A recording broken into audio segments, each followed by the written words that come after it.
Ma'am, I'm going to need you to step aside."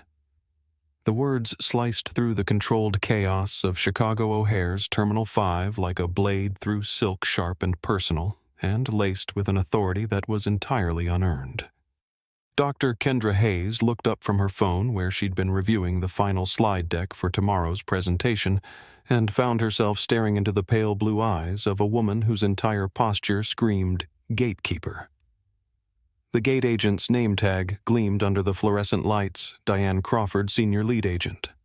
Her platinum blonde hair was shellacked into an immovable bob that looked like it could survive a Category 5 hurricane, and her French manicured fingers drummed against the podium with the impatient rhythm of someone who had made a career out of deciding who belonged where. She was scanning Kendra with the kind of assessment usually reserved for suspicious packages, her gaze traveling from Kendra's face down to her charcoal cashmere joggers and white leather sneakers, then back up again with an expression that managed to communicate profound disbelief without saying a single additional word. Kendra was exhausted. Bone-deep, soul-crushing, exhausted in the way that only comes from running on 4 hours of sleep spread across 3 days, fueled by nothing but black coffee and the stubborn determination that had built a billion-dollar company from her garage 12 years ago. Her appearance today wasn't a statement, it was survival comfort chosen deliberately for the 15-hour journey ahead, the joggers that cost more than most people's monthly car payments, the oversized blazer that looked casual but was tailored to perfection, the sneakers that were minimalist white leather from a designer whose waiting list was 18 months long. She valued comfort on long-haul flights, and her idea of comfort still cost more than this gate agent's monthly salary, though Diane Crawford clearly didn't see it that way. In Kendra's right hand was her boarding pass for Zenith Atlantic Airways Flight 2847 to Zurich Suite 2A, clearly printed on the heavy cardstock. In her left was her passport, the pages worn soft from stamps collected across 6 continents. Behind her stood her custom titanium briefcase, the one that contained the prototype hardware she'd been perfecting for the past 6 months, and her weathered leather backpack, the same one she'd carried through MIT's aerospace engineering program 20 years ago when she'd been one of 12 black students in a class of 200.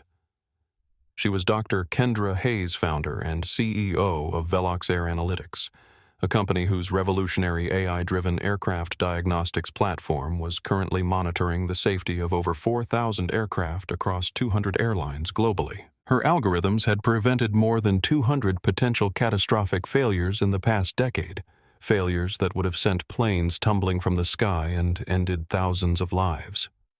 Airlines didn't just respect her work, they built their entire safety protocols around it, shaped their fleet management strategies according to her recommendations, and waited with held breath for her quarterly reports that could ground entire aircraft models with a single technical assessment. But here, at 6:45 on a Tuesday evening at Gate M14, standing in the priority boarding line with a valid first-class ticket in her hand, she was apparently just another problem to be solved. The fluorescent lights overhead were giving her a headache, the same lights that had been burning since she'd arrived at the airport 90 minutes early because she never took chances with international flights, especially not this one. This wasn't a vacation. Wasn't even a standard business trip. This was the culmination of 3 years of work, the Swiss Aero Summit in Zurich, where she would be presenting new European Union-wide safety standards based on her company's algorithms to a room full of aviation regulators, airline executives, and government officials who held the keys to her company's next phase of growth.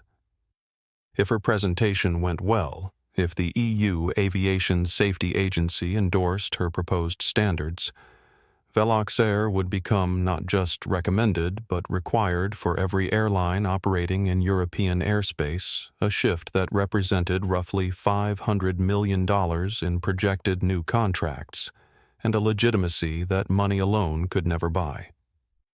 Her company's IPO, filing the one that had been 18 months in the making and had consumed every spare moment of her life, depended entirely on the regulatory approval she was flying to Zurich to secure. The investment banks were waiting.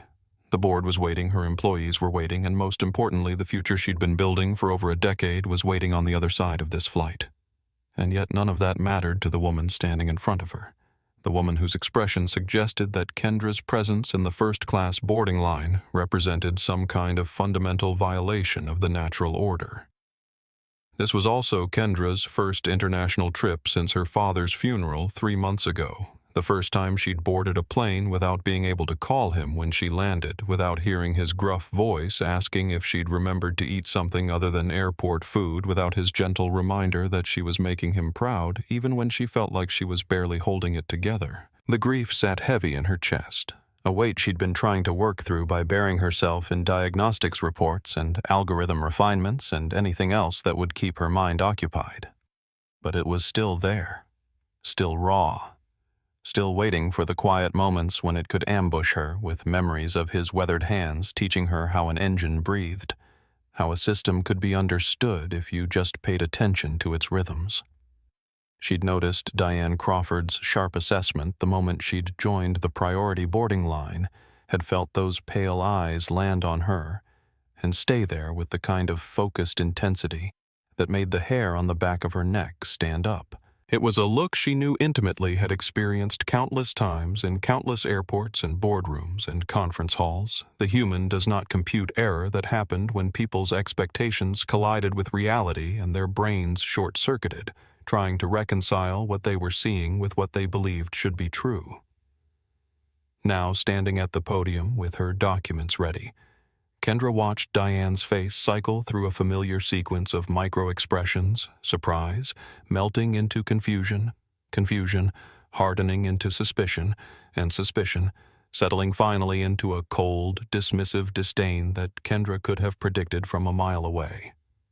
Gate M14 was packed with the usual chaos that comes with international departures from one of America's busiest airports, a carefully choreographed symphony of stress and urgency and barely contained frustration. Families with small children were corralling tiny humans who seemed determined to explore every square inch of the gate area. Business travelers were hunched over laptops trying to squeeze in one last email before the flight couples were taking selfies in front of the departure boards.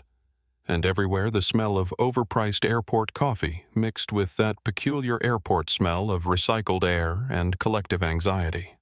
The flight itself, Zenith Atlantic Airways Flight 2847 to Zurich, was scheduled to depart at 8:10 p.m., and the massive Airbus A350, sitting at the gate, represented the newest addition to Zenith's transatlantic fleet, the kind of aircraft that Kendra's diagnostic systems had certified as airworthy just 6 weeks ago. Suite 2A, the seat printed on her boarding pass, was Zenith's flagship first-class product, a private cocoon of leather and technology that cost $8,400 for a one-way ticket and came with lie-flat beds, personal entertainment systems, and the kind of white-glove service that was supposed to make passengers feel valued rather than interrogated.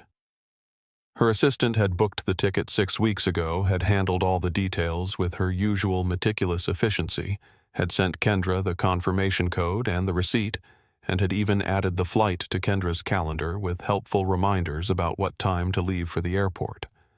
Everything was perfect. Everything was in order. Everything was exactly as it should be, except for the woman standing in front of her now, who was looking at her boarding pass like it was written in a foreign language. Kendra had approached the priority boarding podium with her documents ready, her passport in one hand and her boarding pass in the other, prepared for the usual seamless process of scan smile board that characterized first-class travel.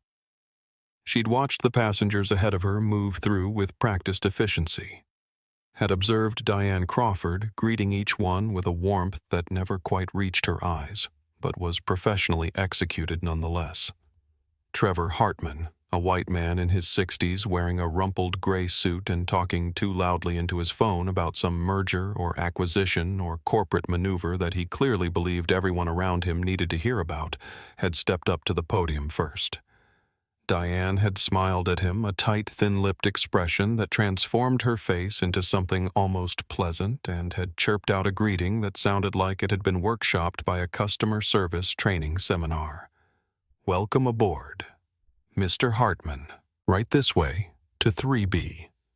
The honeymooners had been next, a young white couple who couldn't stop touching each other, their hands intertwined and their eyes bright with the kind of giddy excitement that comes from having just committed to spending the rest of your lives together.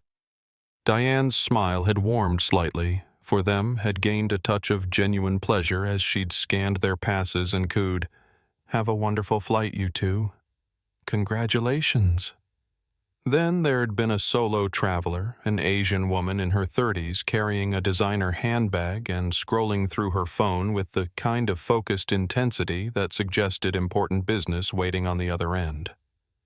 Diane had processed her efficiently, professionally, the smile never wavering even as her eyes had already been drifting past the woman to land on Kendra. And when Kendra stepped up to the podium, extending her boarding pass and passport with the same calm confidence she brought to every interaction, the temperature in the immediate area seemed to drop by several degrees. Diane didn't look at Kendra's face. Not really. Not the way you look at another human being you're about to interact with. Instead, her gaze swept over Kendra's appearance in a single comprehensive assessment that took in the casual clothing, the natural hair pulled back in a low bun, the minimal jewelry except for her late mother's wedding ring that Kendra wore on her right hand, and the overall presentation of a woman who clearly valued comfort over conforming to some unspoken dress code for first-class travel. "Just a moment," Diane said, her voice cool where moments before it had been warm, her fingers not yet reaching for the documents Kendra was offering. She tapped at her computer screen, her French manicured nails clicking against the surface with increasing force. Her frown deepened, carving lines into her powdered forehead that her makeup couldn't quite hide. She tapped again, harder this time, as if the computer was personally betraying her by displaying information that contradicted whatever narrative she'd already constructed in her mind. "Is there a problem?" Kendra asked, her voice low, and measured the same tone she used in boardrooms when she needed to establish authority without raising her volume. Diane finally looked up, and when their eyes met, Kendra saw exactly what she'd expected to see. Doubt, suspicion, and a kind of proprietary gatekeeping that had nothing to do with airline security and everything to do with who Diane Crawford believed belonged in the rarefied air of first-class travel. The line behind Kendra was growing, passengers checking their watches and shifting their weight from foot to foot. The collective impatience of people who had places to be and schedules to keep, beginning to create a pressure that seemed to fill the air around the gate, like humidity before a storm. A young gate agent named Brad, who looked like he was maybe in his first month on the job, based on the way his hands trembled slightly whenever he had to make eye contact with Diane, was hovering nearby. His face, broadcasting the kind of nervous energy that comes from watching your superior do something that your instincts are screaming is wrong, but not having the authority or courage to intervene. The atmosphere at gate M14 had shifted from the usual pre-boarding bustle to something more focused, more attentive as other passengers began to register that something unusual was happening at the podium, that the smooth flow of priority boarding had hit an unexpected snag, and that the source of the disruption was the black woman in the joggers, who was apparently having some kind of problem with her ticket. Diane's fingers finally left the computer screen, and she picked up Kendra's boarding pass with the delicate precision of someone handling evidence at a crime scene, holding it up to the light, as if checking for watermarks or other signs of forgery that would justify the suspicion already hardening in her eyes. "This seat," Diane said, her voice loud enough that several passengers in the economy boarding line turned to look Suite 2A. "This is our premium flagship accommodation. It's typically reserved for—" She trailed off the sentence, hanging in the air with its implication fully formed even without the words to complete it. Kendra felt the familiar tightening in her chest, the sensation that always accompanied these moments when she had to decide how to respond to bias that was being delivered with plausible deniability, wrapped in the language of policy and procedure, even though everyone involved knew exactly what was really happening. She could feel the eyes of other passengers on her, now could sense the shift in attention, could practically hear the internal calculations people were making about whose side to take in whatever drama was about to unfold. "It's reserved by my company," Kendra said, keeping her voice calm and professional, refusing to give Diane the satisfaction of seeing her rattled. "I'm Dr. Kendra Hayes, CEO of Velox Air Analytics. That's my seat." The scoff that escaped Diane's lips was almost silent, just a sharp exhalation through her nose, but it carried the weight of profound disbelief. "Doctor," she repeated her tone, making the title sound like an accusation rather than an honorific. "I see." She looked back at her screen, her frown deepening as she tapped through what Kendra assumed were the passenger manifests and booking records, the digital trail that should have made this entire interaction unnecessary. "I'm seeing a conflict in the system," Diane announced, her voice taking on the kind of officious tone that people use when they're about to deliver news they believe will end an argument in their favor. "This seat is also assigned to a C. Morrison, one of our platinum executives." Kendra's patience, which was already running thin after 3 days of minimal sleep and maximum stress, began to crystallize into something harder and colder. "Cameron Morrison is my vice president of operations." She explained her words, measured and precise. Each syllable enunciated clearly enough that there could be no confusion about what she was saying. "He booked this flight under our company's corporate account 6 weeks ago. My name is on the manifest as K. Hayes cross-referenced with Velox Air Analytics. If you check your system properly, you'll find all of this information readily available." This was the moment when Diane Crawford could have chosen a different path, could have simply scanned the boarding pass she was holding, could have typed Kendra's name into the verification system, could have apologized for the confusion and welcomed Dr. Hayes aboard with the same warmth she'd shown to Trevor Hartman and the honeymooners and every other passenger who'd passed through her checkpoint that evening. This was the fork in the road where professional competence and personal prejudice diverged, and Diane chose her direction with the kind of conviction that comes from 27 years of unchallenged authority. "I'm not seeing that verification," Diane said, and Kendra knew immediately that it was a lie. Knew it in the way Diane's eyes skittered away from the screen. Knew it in the way her fingers had stopped tapping and started hovering. Knew it in the familiar pattern of someone who had already made up their mind and was now working backward to justify a conclusion they'd reached, based on nothing more than the color of Kendra's skin and the casual cut of her clothes. "What I'm seeing," Diane continued, her voice hardening into something that sounded almost triumphant, "is a high-value seat and questionable documentation. I can't let you board with this." The words landed in the space between them like stones dropping into still water, the ripples spreading outward as other passengers registered what was being said, as the implications became clear, as the nature of this confrontation shifted from simple misunderstanding to something more deliberate and more dangerous. "It's not questionable," Kendra stated, and she was no longer asking or requesting or even suggesting. She was informing, establishing a fact that existed independent of Diane Crawford's willingness to acknowledge it. "Scan the pass. You'll see it's valid. I have critical work to complete on this flight, and I don't have time for whatever this is." "Everyone has critical work, dear," Diane said, and the condescension in that single word, dear, spoken with the kind of false sweetness that was meant to infantilize and diminish, made something shift in Kendra's jaw, made her teeth clench involuntarily as she recognized the weapon being deployed against her. The subtle cruelty of being talked down to by someone who had decided that Kendra's stated credentials and obvious competence were less trustworthy than her own gut feeling about who belonged in Suite 2A. Brad, the young gate agent, was now actively hovering at Diane's elbow, his face broadcasting concern and confusion in equal measure. His hands fluttering near the boarding pass scanner as if he wanted to suggest actually using it, but didn't quite dare contradict his superior in front of passengers. "Ma'am," Kendra said, dropping the pretense of casual conversation and shifting into a tone that she usually reserved for incompetent engineers who tried to argue with her data. "You are holding up this line. I am a ticketed first-class passenger with valid documentation. I need you to scan my boarding pass and allow me to board this aircraft. Now." Diane's face underwent a remarkable transformation, the professional mask slipping just enough to reveal the genuine anger beneath the fury of someone who was used to having her authority respected and was now facing a passenger who refused to simply accept her judgment and step aside quietly.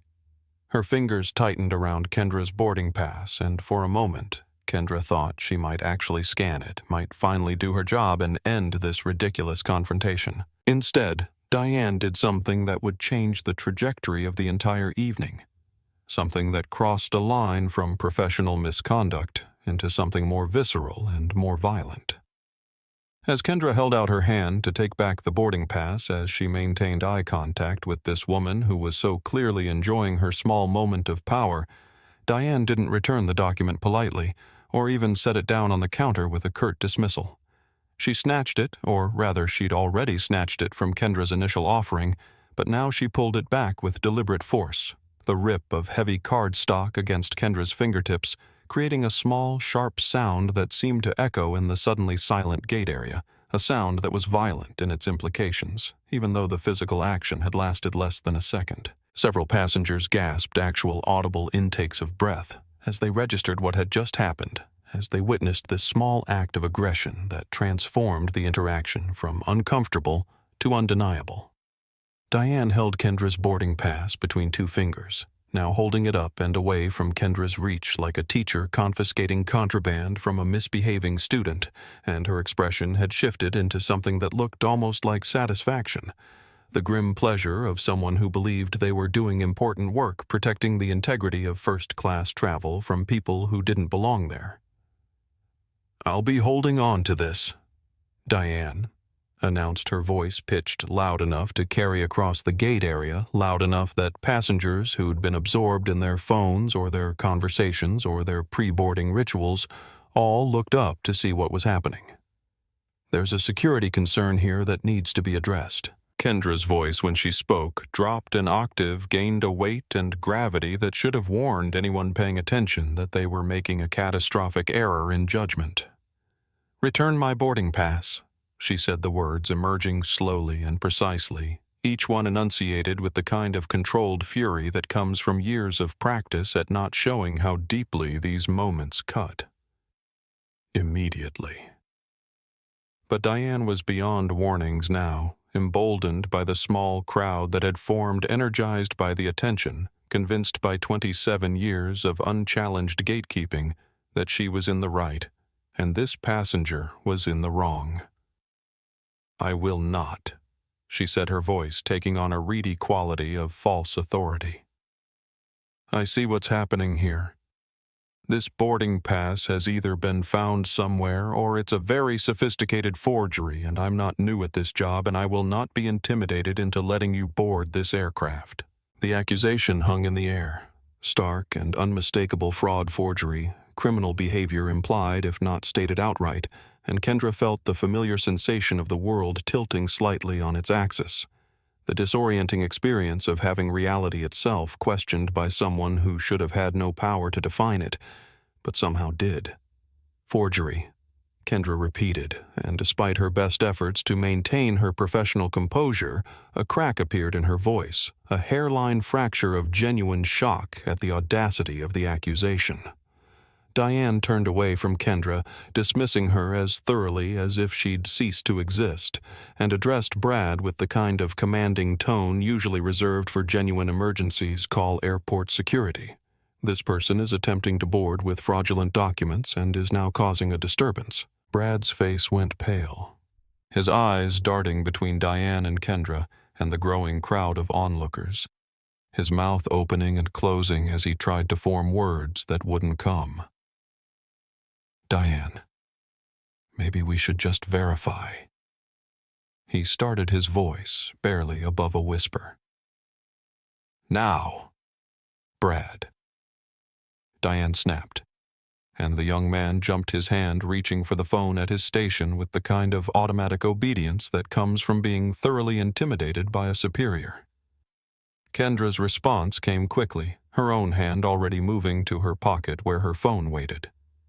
The only disturbance here is you confiscating my property and refusing to perform the basic functions of your job," she said, her fingers wrapping around her phone, her mind already several steps ahead, already calculating her next move. "I'm calling my colleague right now, Cameron Morrison, the VP who booked this flight. He can verify everything I've told you within 30 seconds, if you'd just be willing to listen." But Diane was no longer interested in verification, or facts, or anything that might contradict the narrative she'd constructed. She waved one hand dismissively, a gesture of absolute certainty that she was right and everyone else was wrong. "You can call whoever you want," she said, her lips curling into something that wasn't quite a smile, but wasn't quite a sneer either. "Airport security will sort it out when they arrive." She pointed with one manicured finger toward a cluster of hard plastic chairs positioned about 30 feet from the gate, the kind of uncomfortable seating that airports provide for passengers who are waiting or delayed or being dealt with in some way that requires them to be separated from the main flow of traffic. "You can wait over there," Diane instructed, her tone making it clear this wasn't a suggestion. "We'll find you a seat in economy on a later flight. Maybe." And then she did the most devastating thing she could have done in that moment. She turned her back on Kendra, physically dismissing her presence, and addressed the restless business class boarding line that had been waiting behind this entire spectacle. "So sorry for the delay, ladies and gentlemen," she called out, her voice returning to that practiced customer service warmth that she'd deployed for Trevor Hartman and the Honeymooners. "Just a minor security protocol.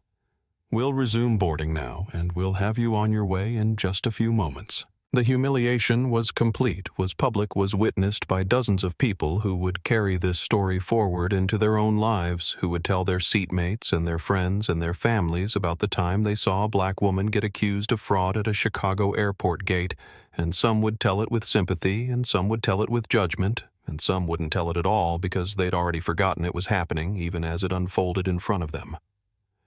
Kendra stood alone in the middle of the gate area, her pulse thundering in her ears so loudly that she could barely hear the announcements crackling over the PA system, her titanium briefcase in one hand and her weathered leather backpack in the other.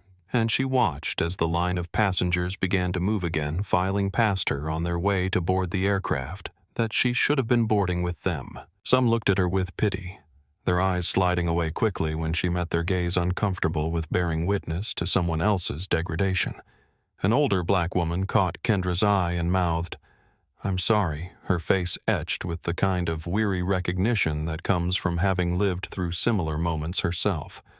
Most passengers looked past her with the determined indifference of people who've decided this isn't their problem, who've calculated that getting involved would mean missing their flight or causing a scene or stepping outside the comfortable boundaries of being a bystander. A few, a handful scattered through the crowd, watched with expressions that ranged from smug agreement to barely concealed satisfaction, their faces broadcasting the belief that Diane Crawford was doing exactly what needed to be done to maintain standards and keep people in their proper places. One white woman in expensive athleisure wear leaned close to her husband and whispered something behind her hand, and even though Kendra couldn't hear the words, she could read the body language, could see the way the woman's eyes traveled over Kendra's outfit with an assessment that ended in a small, knowing nod, as if she'd suspected something was off from the beginning, and this scene had merely confirmed her instincts. Every instinct Kendra had developed over 41 years of life, over 2 decades of building a company, in an industry that hadn't wanted her over countless confrontations with people who'd assumed she was less qualified, or less intelligent, or less deserving than she actually was. Every single one of those instincts was screaming at her to make a scene, to raise her voice, to demand justice and recognition and basic human dignity from this woman who just violated all 3. But Kendra had also learned through painful experience and careful observation that there were optics to consider, that the image of an angry black woman confronting a calm white authority figure was a narrative that always ended the same way, regardless of who was actually in the right, that losing her temper would only confirm whatever biases were already operating in the minds of the people watching this unfold. She didn't move toward the plastic chairs that Diane had pointed to. That small act of defiance, the only power she had left in this moment, and instead she walked with deliberate calm to a pillar about 20 feet from the gate, a spot that was visible but separate where she could stand, without being in anyone's direct path but could still see everything that was happening. She set down her briefcase and her backpack with careful precision, every movement controlled and measured, because if she let go of that control even for a second, she thought she might shatter into pieces right there in the middle of Terminal 5. And then she pulled out her phone, the sleek encrypted device that connected her to networks and contacts and resources that Diane Crawford couldn't begin to imagine, and she made a decision about what came next. She wasn't calling Cameron Morrison her VP of Operations, the man whose name Diane had thrown around, as if it mattered, as if his platinum executive status somehow trumped Kendra's actual ownership of the company that had booked this flight. She was calling someone with real power, someone who could do more than verify a booking, someone who could burn Diane Crawford's entire world to the ground if necessary. She was calling the one person who would understand exactly what had just happened and would have both the authority and the will to make sure it never happened to anyone else again. Kendra's contacts list was meticulously organized, the way everything in her life was meticulously organized, sorted by category and priority and frequency of contact. And she scrolled past the generic customer service numbers, past the airline's main switchboard, past every official channel that a normal passenger would use to file a complaint or request assistance, and landed on a name that most people flying Zenith Atlantic Airways would never have direct access to: Elena Voss, Chief Operating Officer. Elena Voss wasn't just the second highest-ranking executive at Zenith Atlantic Airways, wasn't just the person responsible for every operational decision the airline made on a daily basis, wasn't just someone whose name carried enough weight to make terminal managers sprint across concourses and gate agents suddenly remember how to do their jobs properly. She was Kendra's college roommate, her partner in surviving MIT's aerospace engineering program when they'd been two of maybe 15 women in a class of 200 students, her friend for over 20 years, through job changes and career pivots and personal triumphs and devastating losses.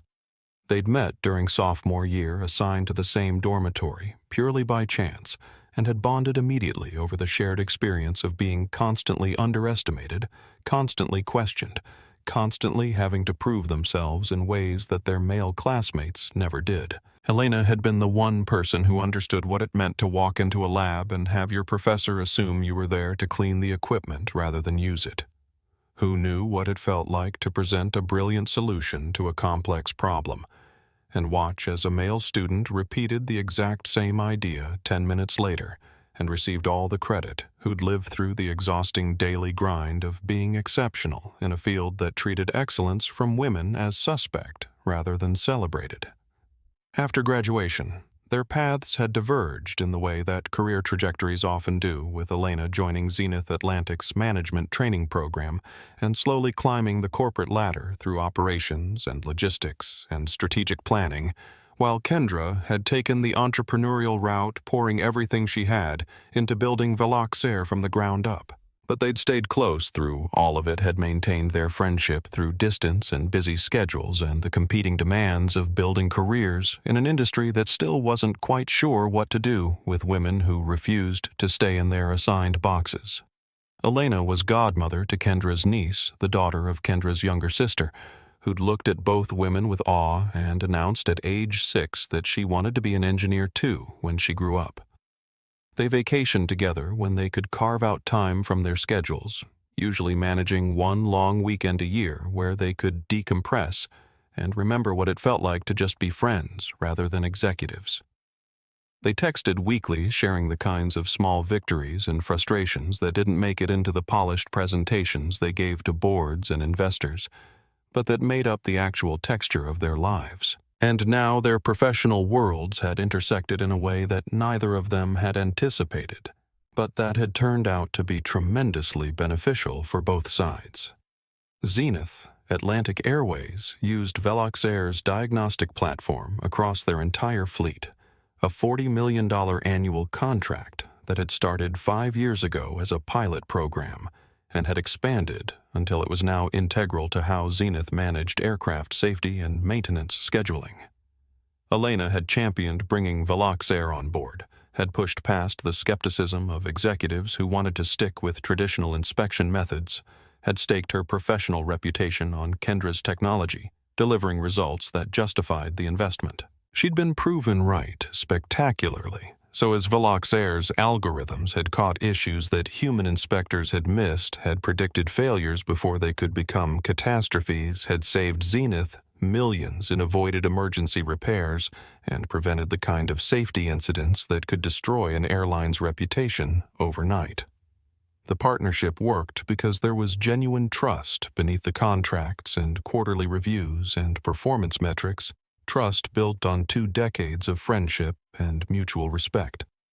Trust that meant Elena knew Kendra wasn't prone to exaggeration or drama. That if she was calling, instead of just filing a standard complaint through proper channels, something had gone seriously wrong. Kendra hesitated for just a moment before placing the call, her thumb hovering over Elena's contact information because part of her didn't want to do this, didn't want to use this particular card, didn't want their friendship to become entangled with this ugly moment in a way that might change how they related to each other going forward. She wanted to handle this professionally, wanted to believe that the right complaint filed through the right channels would result in appropriate consequences and meaningful change without having to leverage personal relationships or executive access. But Diane Crawford had left her no choice, had escalated this confrontation to a point where filing a complaint after the fact would be too late, where the damage to Kendra's schedule and her presentation and her company's critical regulatory approval process would already be done, where she'd be left with nothing but the cold comfort of knowing that someone might face consequences eventually, while her own carefully constructed plans fell apart. So she pressed the call button and listened to the ringtone, and while she waited for Elena to pick up, she watched Diane at the podium chatting with a pilot who'd come out to check on the boarding process. The two of them laughing about something, Diane's entire demeanor relaxed and pleasant now that the problematic passenger had been dealt with and removed from her line. The phone rang twice before Elena answered, her voice bright and warm, but with an underlying current of stress that Kendra recognized immediately as the sound of her friend juggling multiple crises simultaneously, which was Elena's more or less constant state during normal business operations. "Kendra," Elena said. And even through the phone, Kendra could hear the smile in her voice, could picture Elena at her desk in Zenith's Chicago headquarters, probably surrounded by computer monitors and reports and the organized chaos of running an airline. "Please, tell me you're on the plane. I've had the Swiss Aero regulatory team emailing me all day asking about your presentation schedule and whether we can confirm your diagnostic data from last quarter's safety review, and I need you to actually be in Zurich tomorrow morning so I can stop fielding their increasingly nervous questions about whether you're going to make this keynote happen." Kendra took a breath, steadying herself against the wave of emotion that threatened to crack her carefully maintained composure.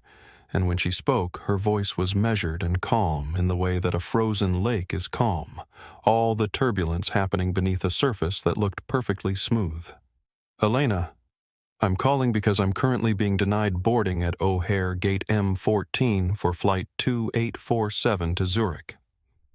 The silence on the other end of the line was so absolute that for a moment Kendra wondered if the call had dropped, if the connection had failed, if she'd lost the one lifeline she had to someone who could actually fix this situation. But then she heard a sharp intake of breath, the sound of Elena processing what she'd just heard, and trying to make it make sense, trying to fit this information into any framework that would explain how Kendra could be calling from the airport but not be on the plane. What Elena's voice had transformed completely, all the warmth and casual greeting stripped away to reveal the executive beneath. "Denied. Did you miss check-in? Did something happen with your booking?" "No," Kendra said, and she could feel her jaw tightening as she forced herself to recount what had happened, to put words to the humiliation she'd just experienced, to make Elena understand the full scope of what was unfolding at Gate M14. The flight is boarding right now. I'm watching passengers walk onto the aircraft as we speak. I'm standing 20 feet from the gate. She watched as another group of economy passengers filed past, some of them still sneaking glances at her. The crazy woman who'd caused a scene, or the criminal who'd tried to board with fake documents, or whatever narrative they'd constructed to make sense of what they'd witnessed. Your senior gate agent, a woman named Diane Crawford, informed me that my boarding pass for Suite 2A is fraudulent. Kendra continued, each word deliberate and precise, because if she let any emotion seep into her voice, she wasn't sure she'd be able to stop it. She confiscated the boarding pass from my hand. She refused to scan it or verify it in your system.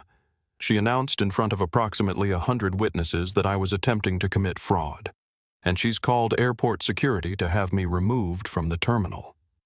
The sound that came through the phone was complex, a mixture of shock and fury, and something that might have been genuine anguish, and Kendra heard the unmistakable scrape of a chair being pushed back violently as Elena stood up from her desk.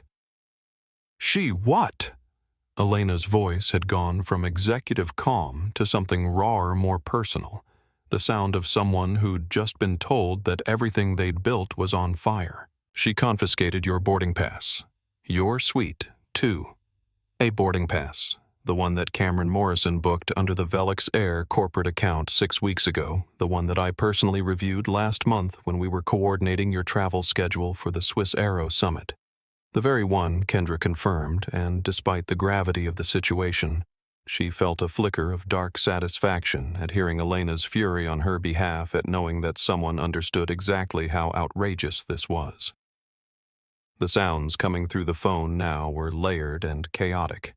Elena typing furiously, her fingers hammering against a keyboard with the kind of speed that suggested she was already pulling up systems and records. And beneath that, the rustle of movement, as she presumably grabbed her office phone or started sending messages to other people, activating whatever emergency protocols existed for situations that threatened the airline's reputation and operations. "Kendra, don't move." Elena said, her voice tight with barely controlled anger and what sounded like genuine fear. "Don't speak to anyone else. Don't let security take you anywhere. I'm pulling up the gate camera feed right now. I'm calling Patricia Wells. She's the terminal manager on duty tonight. I'm calling—" There was a pause, and Kendra could almost hear Elena's brain working through the implications, connecting dots that were forming a picture she didn't want to see. "Oh my God, Diane Crawford. I know that name." Kendra's stomach dropped a sensation like falling that had nothing to do with physical movement and everything to do with the realization that this might be worse than she'd thought. "What does that mean?" "It means," Elena said, and her voice had gone quiet in the way that voices do when people are trying to maintain control over emotions that are threatening to overwhelm them. "It means she's done this before. I'm looking at her personnel file right now, and there are 3 formal complaints in the last 2 years, all dismissed by her supervisor, all involving passengers of color, all buried in HR records that I'm only seeing now because I'm accessing the system at the executive level." The pieces clicked into place in Kendra's mind, the pattern emerging with horrible clarity. This wasn't incompetence, wasn't a misunderstanding, wasn't even just one person's individual prejudice. This was something that had been allowed to continue, had been protected and enabled by systems that were supposed to prevent exactly this kind of discrimination, had been buried under layers of bureaucracy and benefit of the doubt and the general institutional resistance to acknowledging that their employees might be acting on bias rather than policy. "Stay on the line with me," Elena commanded, and Kendra could hear her issuing rapid-fire instructions to someone else, could hear the organized chaos of an executive mobilizing resources to address a crisis that was unfolding in real time. "Keep recording, if you can. Take notes, if possible. I need 90 seconds to make some calls, and then we're going to fix this. But I need you to document everything that's happening because this is going to become a formal investigation, and I want every detail on record." The background noise through the phone was almost overwhelming now, multiple lines, ringing voices talking over each other. the sound of Elena's empire being deployed to address a single gate agent's catastrophic error in judgment.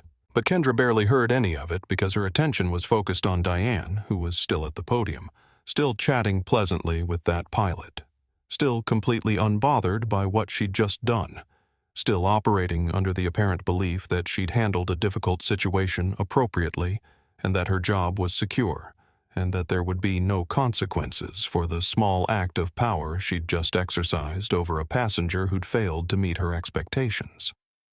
Brad, the young gate agent, was hovering nearby, looking progressively more ill.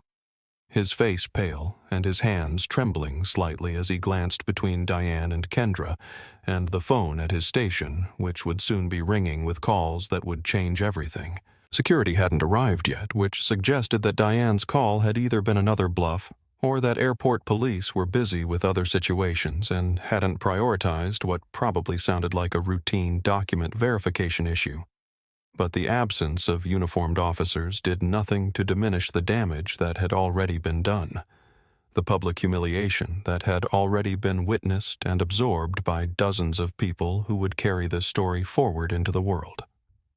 At the gate desk, positioned slightly to the side of where Diane and Brad were stationed, a phone that most passengers probably never even noticed suddenly began to ring with a sound that was distinctly different from the normal customer service line or the standard airline communication system. This was the red phone, the operations emergency line, the direct connection to senior management that was typically only used for genuine crises, like mechanical emergencies or security threats, or situations that required immediate executive attention, and its shrill, insistent tone cut through the ambient noise of the gate area like an alarm.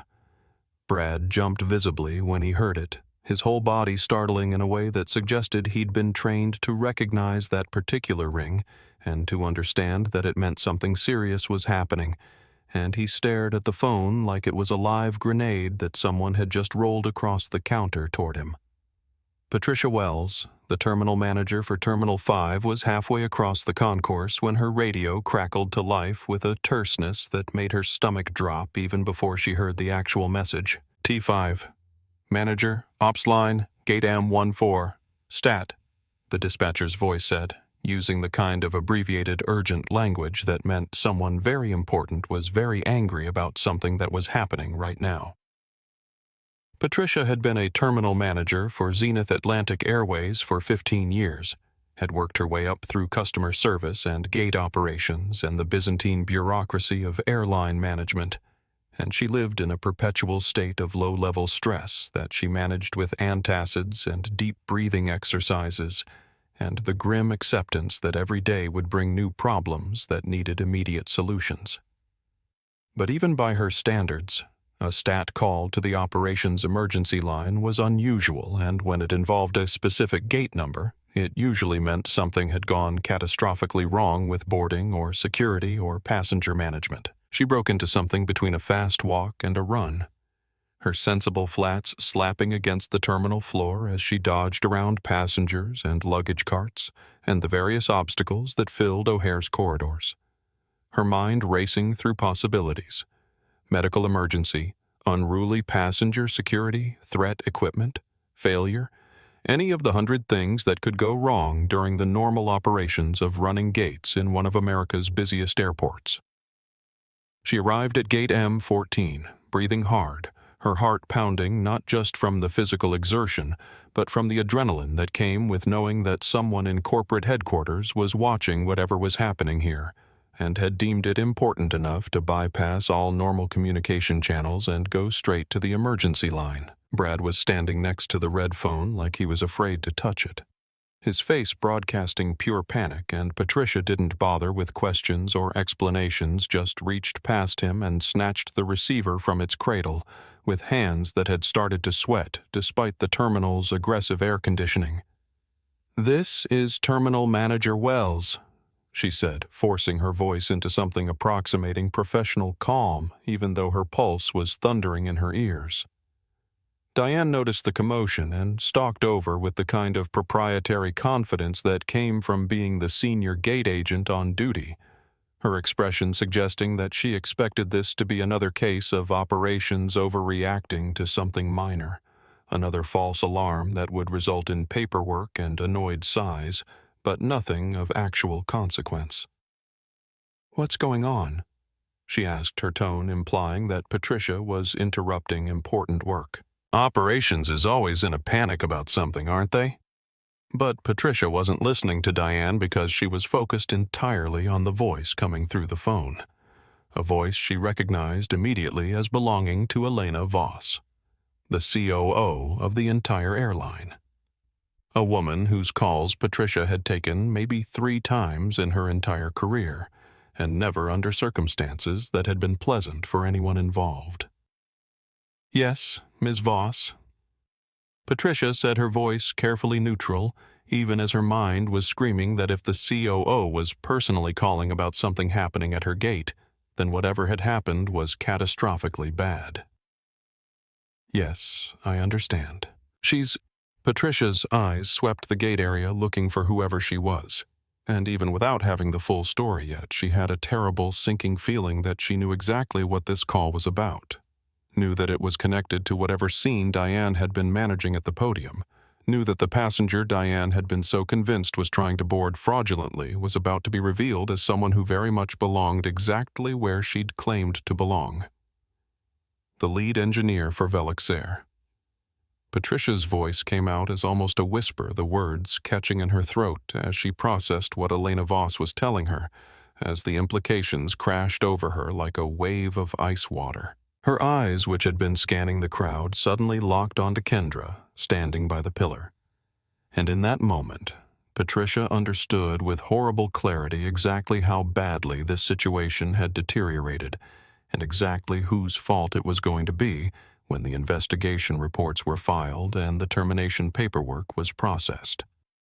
She knew that name Velux Air because she'd seen the memo that had come down from corporate last month, the one that had been flagged as high priority and had outlined special handling procedures for Dr. Kendra Hayes, CEO of Velux Air Analytics, who would be traveling through O'Hare en route to the Swiss Aero Summit, where she would be presenting safety standards that were critical to Zenith's European operations, and required white glove service from every single employee who interacted with her. Patricia's face, which had been flushed red from running across the terminal, went pale as the blood drained from it, leaving her feeling lightheaded and vaguely nauseous as she turned her gaze from Kendra back to Diane, who was still standing there looking confused and slightly annoyed at being ignored.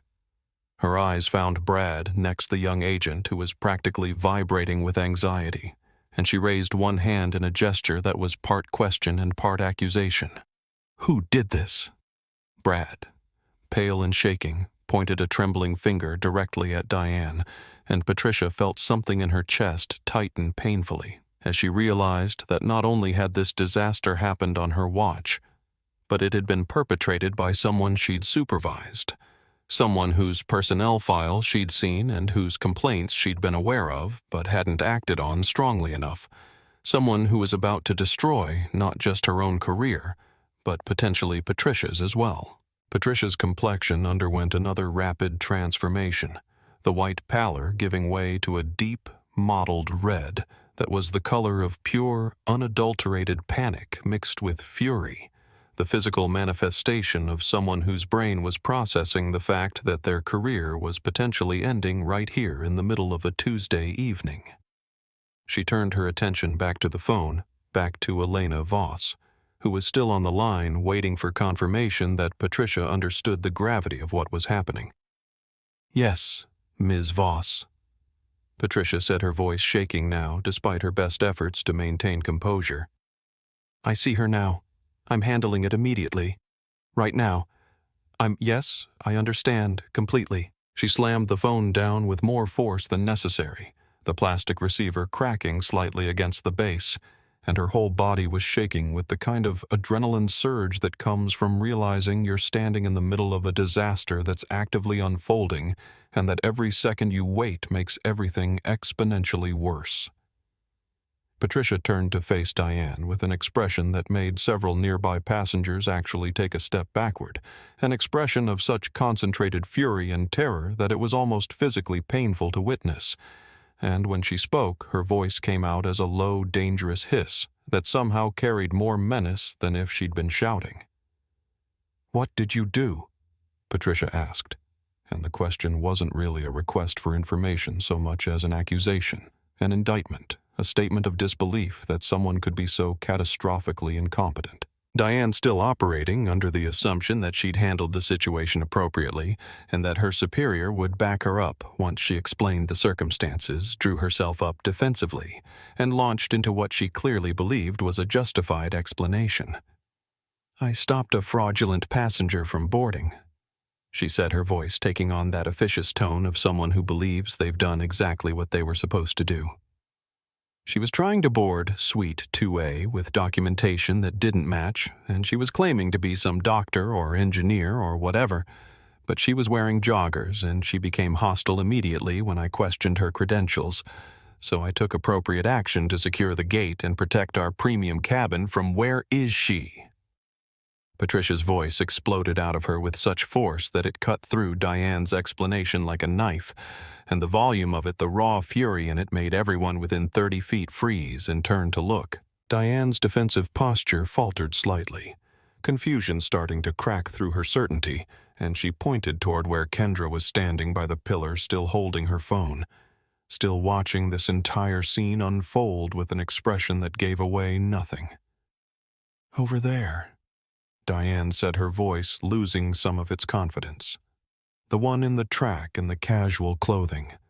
I called security like protocol requires when there's a documentation issue and they should be arriving any moment to," Patricia screamed, and it wasn't a word or even a coherent sound, just a raw explosion of noise that was so unprofessional, so completely outside the boundaries of acceptable workplace behavior that it shocked the entire gate area into absolute silence. Passengers on the plane pressed their faces to the windows to see what was happening.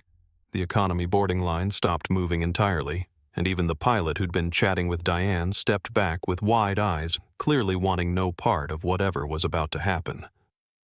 "You imbecile," Patricia finally managed to form words, and they came out with such venom that Diane actually flinched. "That woman in the joggers, that woman you just publicly accused of fraud and called security on, that woman whose boarding pass you confiscated, is Dr. Kendra Hayes. She is the founder and CEO of Velox Air Analytics. She is the lead diagnostic engineer for our entire A350 fleet certification. She is personally responsible for the safety protocols that allow us to fly those aircraft.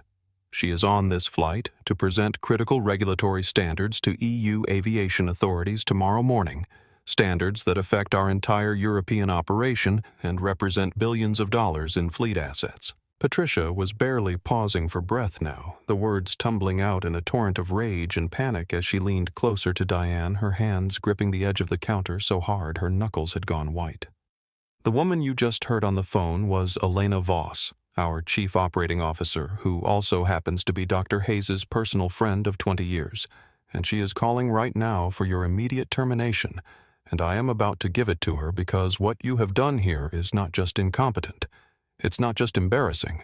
It's a liability event that could cost this airline contracts worth tens of millions of dollars." Diane's meticulously made-up face, which had been set in lines of righteous certainty just moments before, seemed to crack like old paint, the careful mask she'd been wearing fragmenting to reveal genuine shock and horror beneath. The blood drained from her face rapidly enough that Patricia could actually watch it happen, leaving Diane with a sick grayish pallor that made her look like she was about to faint. What Diane's voice came out as a whisper, all the confidence and authority completely evaporated. "No. She can't be. She looks like, how was I supposed to give me the boarding pass?" Patricia snarled, cutting off whatever excuse Diane was trying to formulate, her hand shooting out palm up in a gesture that would accept no argument or delay. "Give it to me right now." Diane's hands fumbled at her uniform pocket, her fingers suddenly clumsy and uncoordinated, as the implications of what Patricia was saying finally penetrated her consciousness, and she pulled out the crumpled boarding pass that she'd been holding like evidence of her own competence just minutes before. Patricia snatched the boarding pass from Diane's shaking hand with the same violence that Diane had used when taking it from Kendra, and she held it up between them like an exhibit in a trial. "You called security," Patricia said, her voice dripping with venomous disbelief. "You called airport police to remove the one person who could ground our entire diagnostic platform with a single email, who could recommend against certification of every aircraft in our fleet, who could destroy our regulatory approval with EU authorities if she decides that our corporate culture represents a safety risk." She leaned even closer, her face inches from Diane's now, and her voice dropped to a whisper that was somehow more terrifying than the screaming had been. "Get out of my sight. Go to my office right now and wait for me there. Do not speak to anyone. Do not touch any equipment. Do not even think about trying to explain yourself until I get there with the HR representative who is going to process your termination paperwork." Diane stammered, her mouth opening and closing as she tried to form words that wouldn't come, tried to find some argument or explanation or plea that would make this nightmare stop. "But the flight... I'm the senior agent. I'm supposed to be the purser on duty for this departure." "You are nothing," Patricia spat, and the finality in those words was like a door slamming shut on 27 years of career. "You are a suspended employee as of this exact moment, pending formal termination proceedings, which I assure you are just a formality, because there is no possible way you survive this. Now go, before I have security escort you out," which would be ironic, considering you're the one who called them in the first place. Diane stood there for another few seconds, her brain clearly unable to process the speed at which her world had just collapsed, and then she stumbled backward, bumping into the baggage scale. Her carefully cultivated professional demeanor completely destroyed, her face crumpled into a mask of ruined makeup and dawning terror. For the first time in her 27-year career at Zenith Atlantic Airways, Diane Crawford was completely speechless, rendered mute by the realization that she'd just destroyed everything she'd built on the foundation of a single bad assumption about who belonged in first class and who didn't. She turned and began walking toward Patricia's office, her shoulders slumped, her trademark platinum bob finally collapsing from its shellacked perfection. And as she shuffled away from the gate she'd controlled with such confidence just minutes before, the other Zenith employees watched her go with expressions that ranged from shock to fear to something that looked almost like grim satisfaction. The satisfaction of people who'd watched Diane wield her small amount of power for years and were finally seeing it taken away. Patricia smoothed her blazer with shaking hands, took a deep, shuddering breath that did nothing to calm her racing heart, and plastered onto her face a mask of supreme, graveling apology that she hoped would be enough to begin repairing the catastrophic damage that had just been done to both Dr. Hayes and to Zenith's reputation. And then she turned and began walking toward the pillar where Kendra stood watching, and it was the longest 30 feet Patricia had ever walked in her life. Every step carrying her closer to a confrontation she had no idea how to handle. Every passenger, watching, every employee, judging every second of this disaster being recorded in the memories of witnesses who would tell this story for years to come. Patricia approached Kendra with the kind of deliberate, careful movements that people use when approaching someone they've wronged and aren't sure whether they're about to be yelled at or sued or simply dismissed with the contempt they deserve. And every eye in the terminal followed her progress across those 30 feet of industrial carpet, turning this walk into a public spectacle that would be remembered and recounted and analyzed by everyone who witnessed it. Kendra hadn't moved from her position by the pillar, hadn't shifted her weight or adjusted her posture or given any indication that she was paying attention to the drama unfolding at the gate desk. But Patricia knew she'd seen and heard everything. Knew that Dr. Hayes had watched Diane's world collapse in real time and had offered no intervention, no mercy, no attempt to soften the blow of consequences that were entirely deserved. When Patricia finally reached the pillar and came to a stop in front of Kendra, close enough to speak without shouting but far enough away to maintain professional distance, she found herself looking into eyes that held no anger, no satisfaction at Diane's punishment, no triumph at having been vindicated, just a profound, weary disappointment that was somehow infinitely worse than any expression of fury could have been. Dr. Hayes. Patricia began, her voice trembling slightly despite years of training in maintaining professional composure under pressure, despite countless difficult conversations with upset passengers and angry employees and everyone else who'd crossed her path during 15 years of terminal management. I cannot find the words to express how there are no words adequate to, on behalf of Zenith Atlantic Airways, on behalf of Ms. Voss, on behalf of every single person who works for this airline, there has been a catastrophic failure in our service, a complete breakdown of the standards we're supposed to uphold, and I am more sorry than I can possibly articulate. Kendra looked at her without speaking, and the silence stretched out for several long seconds, while Patricia felt her heart hammering against her ribs and felt sweat beginning to form at her hairline despite the aggressive air conditioning, and she realized that Kendra wasn't going to make this easy, wasn't going to accept a simple apology and move on, was going to make Patricia work for whatever forgiveness, or at least tolerance, might be possible in this situation. "This is your boarding pass," Patricia said, offering the crumpled cardstock with both hands like it was a sacred relic being returned to its rightful owner, like the simple act of returning stolen property could somehow undo the violation that had occurred when it was taken. "You are, of course, assigned to Suite 2A exactly as you said, exactly as your documentation showed, and we apologize profusely for the confusion and the treatment you received." Kendra took the boarding pass with slow, deliberate movements, her fingers closing around it carefully, and she looked at it for a long moment before raising her eyes back to Patricia's face, and when she spoke, her voice was quiet but carried clearly in the hushed atmosphere that had settled over the gate area. "Failure in service," Kendra repeated, and there was something in her tone that made the corporate euphemism sound hollow and inadequate. "Is that what we're calling it? Ms. Wells?"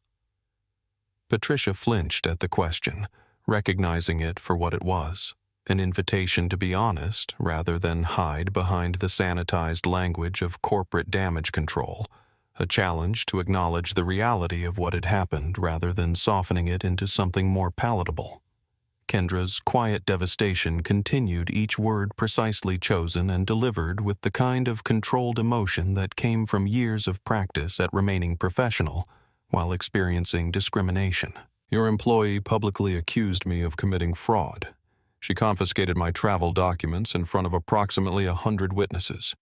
She called security to have me removed from this terminal like I was some kind of criminal. All of this happened based on what exactly?"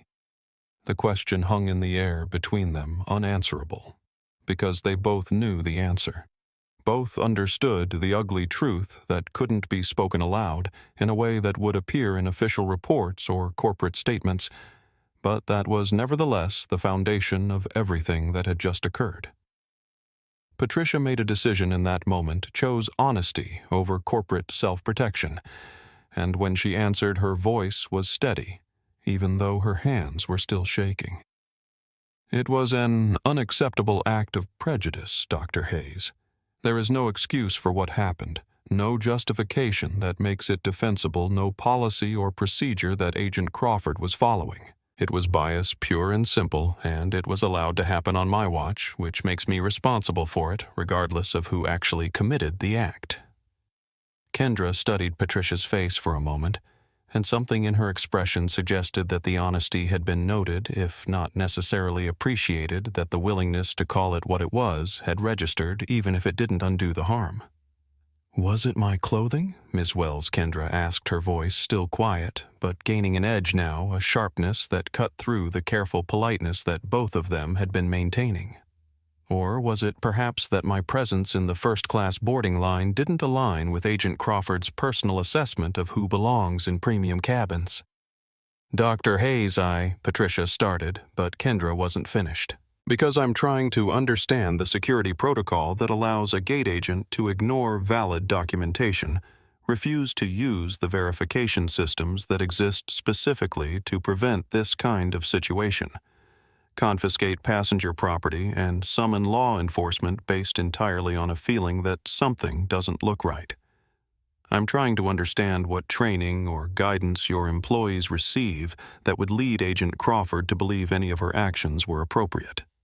Patricia had no answer to that, no response that would satisfy the legitimate questions Kendra was raising, because the truth was that Diane hadn't been following any official protocol, had been operating on personal bias that should have been identified and addressed long before it reached this point, had been enabled by a culture that gave individual employees too much unchecked authority to make judgments about passengers based on criteria that had nothing to do with actual security concerns. The employee in question.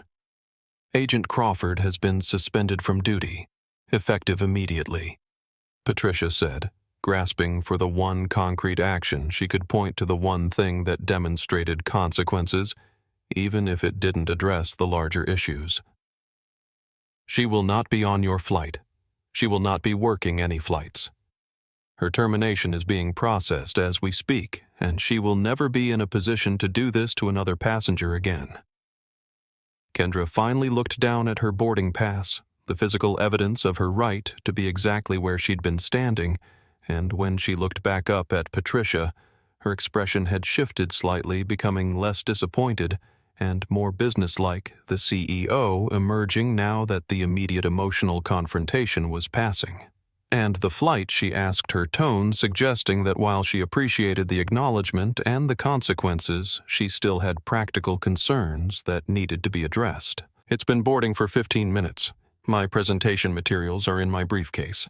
My equipment needs to be with me on this aircraft. I have a meeting in Zurich that I cannot miss.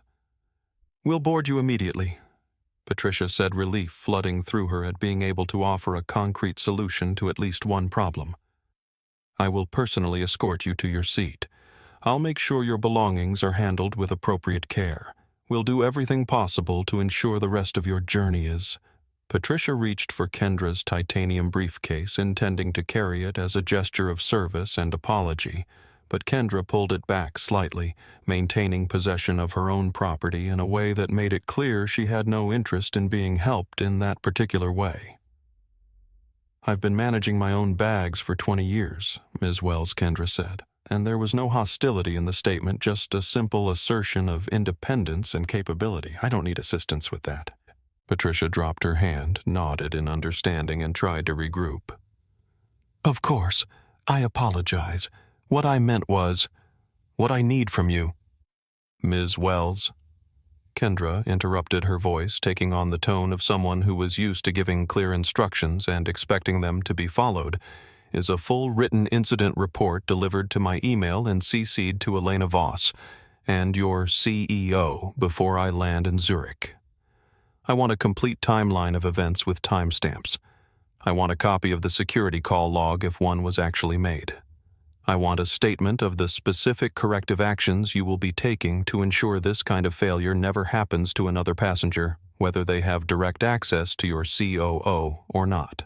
Patricia was already mentally composing the report, already thinking through the investigation that would need to happen, already dreading the conversations she'd be having with HR and legal and Elena Voss, and probably the CEO himself, once this situation made its way up the chain of command, the way disasters always did. You'll have it. Patricia promised, her voice carrying the weight of someone who knew that her own job security now depended on how thoroughly and honestly she documented this incident. I promise you'll have a complete and accurate report by the time you land. Is there anything else you need? Good, Kendra said, snapping her briefcase shut, with a decisive click that seemed to close the conversation. Now I'd like to board my flight before it leaves without me, which would add another layer of problems to a situation that's already complicated enough. Patricia nodded and gestured toward the jet bridge with a sweeping motion that invited Kendra to lead the way. Of course. Right this way, Dr. Hayes, please. The walk down the jet bridge was one of the most bizarre experiences Patricia had ever had in her career. a strange tableau where she found herself half walking backward and half scuttling alongside Dr. Hayes, while continuing to apologize in a stream of words that probably weren't making the situation any better, but that she couldn't seem to stop producing. The first-class cabin crew has been fully briefed on the situation. Patricia babbled, her professionalism completely abandoned now in favor of desperate damage control. Our lead flight attendant, Marcus, will provide you with exceptional service. We've opened a bottle of the 1998 Dom Perignon from the CEO's personal reserve stock as an acknowledgement of we wanted to make sure you knew how valued you are as a passenger and a partner, and that won't be necessary, Kendra said flatly, cutting through Patricia's rambling with the precision of a scalpel. I'll be working. I don't need champagne. I need privacy and coffee and to not be disturbed for the first 3 hours of this flight while I finish the presentation that I'm supposed to be delivering tomorrow morning. They reached the aircraft door where 2 flight attendants were standing at attention with expressions that managed to combine professional serenity with barely concealed panic, their eyes wide as they took in the scene of their terminal manager personally escorting a passenger to her seat while apologizing profusely.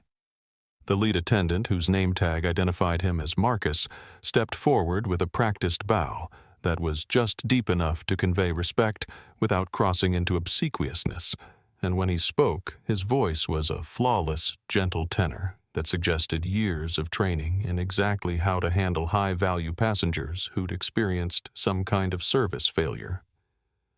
Dr. Hayes, Marcus said, and his use of her title and name suggested that someone had indeed briefed him very thoroughly on who was boarding and why the entire cabin crew needed to treat this flight as a recovery mission. Welcome aboard Zenith Atlantic Flight 2847. I am Marcus, your lead flight attendant for this evening's service to Zurich. It is an absolute honor to have you flying with us tonight, and I want to personally assure you that we will do everything in our power to ensure your journey is comfortable and meets your needs. Kendra nodded, acknowledging the greeting without warmth but also without hostility, stepping over the threshold into the aircraft with the kind of natural confidence that came from having flown hundreds of times before and knowing exactly how these spaces worked. "Thank you, Marcus," she said simply, and there was something in her tone that suggested she recognized the difference between the person who'd wronged her and the people who were now trying to make it right, that she wasn't going to take out her frustration on the cabin crew who were just trying to do their jobs. "Please, allow me," Marcus said, reaching for her titanium briefcase with the kind of reverent care usually reserved for handling religious artifacts or priceless art. And this time, Kendra allowed it, perhaps recognizing that letting him provide some form of service would help him feel like he was contributing to fixing the situation. As Kendra stepped into the first-class cabin, a strange hush fell over the space, a moment of collective awareness, as the other passengers, who'd already boarded, registered her arrival and began connecting her to the shouting they'd heard from the gate, to the drama they'd witnessed through the windows, to the public confrontation that had delayed boarding and created a spectacle that none of them would forget anytime soon. Trevor Hartman, the businessman in seat 3B who'd boarded ahead of Kendra in the priority line, was in the process of sipping his pre-departure orange juice when he looked up and recognized her, and he nearly choked on the liquid as his brain processed that the woman Diane had accused of fraud was now boarding the flight with the terminal manager as her personal escort. He quickly buried his face in the Wall Street Journal he'd been pretending to read, his ears burning red with either embarrassment or discomfort at having witnessed someone else's humiliation. The other first-class passengers were trying to maintain the polite fiction that nothing unusual was happening, that this was just normal boarding procedure, but their eyes kept sliding toward Kendra and then away again when she looked in their direction, their curiosity and speculation practically visible in the air. "Dr. Hayes' suite, 2A is right here," Marcus said, gesturing to the forward-most seat on the left side of the aircraft, the most expensive and exclusive accommodation on the plane, the seat that came with maximum privacy and space and all the amenities that justified its $8,400 price tag. "Our finest seat in the fleet. I trust you'll find it comfortable for the journey ahead. It will be fine." "Thank you," Kendra said, sliding into the plush leather seat that was ridiculously oversized. Even by first-class standards, a private cocoon designed to make passengers feel like they were traveling in their own personal luxury vehicle rather than on a commercial airliner. Patricia hovered at the edge of the cabin like a miserable ghost, unable to leave until she was certain that Dr. Hayes was settled and that there were no additional immediate needs that could be addressed her entire career, feeling like it was balanced on the edge of a knife and that one more misstep could send it tumbling into the abyss. Dr. Hayes. Patricia tried one more time, her voice dropping to an almost whisper that nonetheless carried in the quiet cabin. "Again, my deepest apologies for everything that happened, for the treatment you received, for the failure of our systems and our people. I take full responsibility, and I promise you that the report you requested will be thorough and honest." Kendra finally turned and gave Patricia her full attention. Really looked at her for the first time since they'd begun this awkward journey from gate to aircraft. And when she spoke, her voice was firm, but not unkind. The voice of someone who'd made a decision about what came next. "Your apology is noted, Ms. Wells," Kendra said with measured precision. "My report, however, will be factual. I suggest yours is as well. I suggest you document exactly what happened without attempting to minimize it or explain it away, because the truth is bad enough without adding dishonesty to the list of failures." "Good evening." It was a dismissal, clear and final, delivered with the kind of authority that left no room for further conversation. And Patricia nodded once defeated, but also strangely relieved to have been given clear instructions about what was expected of her. And then she backed away from the seat and disappeared up the jet bridge like she was fleeing the scene of a crime. The aircraft door hissed shut with the kind of pneumatic finality that marked the end of boarding and the beginning of the journey ahead, sealing Kendra inside this metal tube with a cabin full of strangers who'd witnessed varying degrees of her humiliation and who would carry their own interpretations of what had happened into whatever conversations they had with friends and family when they landed. Marcus reappeared at Kendra's elbow with the practiced timing of someone who knew exactly how long to wait before checking on a passenger who'd just experienced a difficult situation, and his demeanor was one of complete focused attention to her needs. "Dr. Hayes, may I get you something to drink before we push back from the gate?" he asked. His voice pitched at exactly the right volume to be heard without being intrusive, as Ms.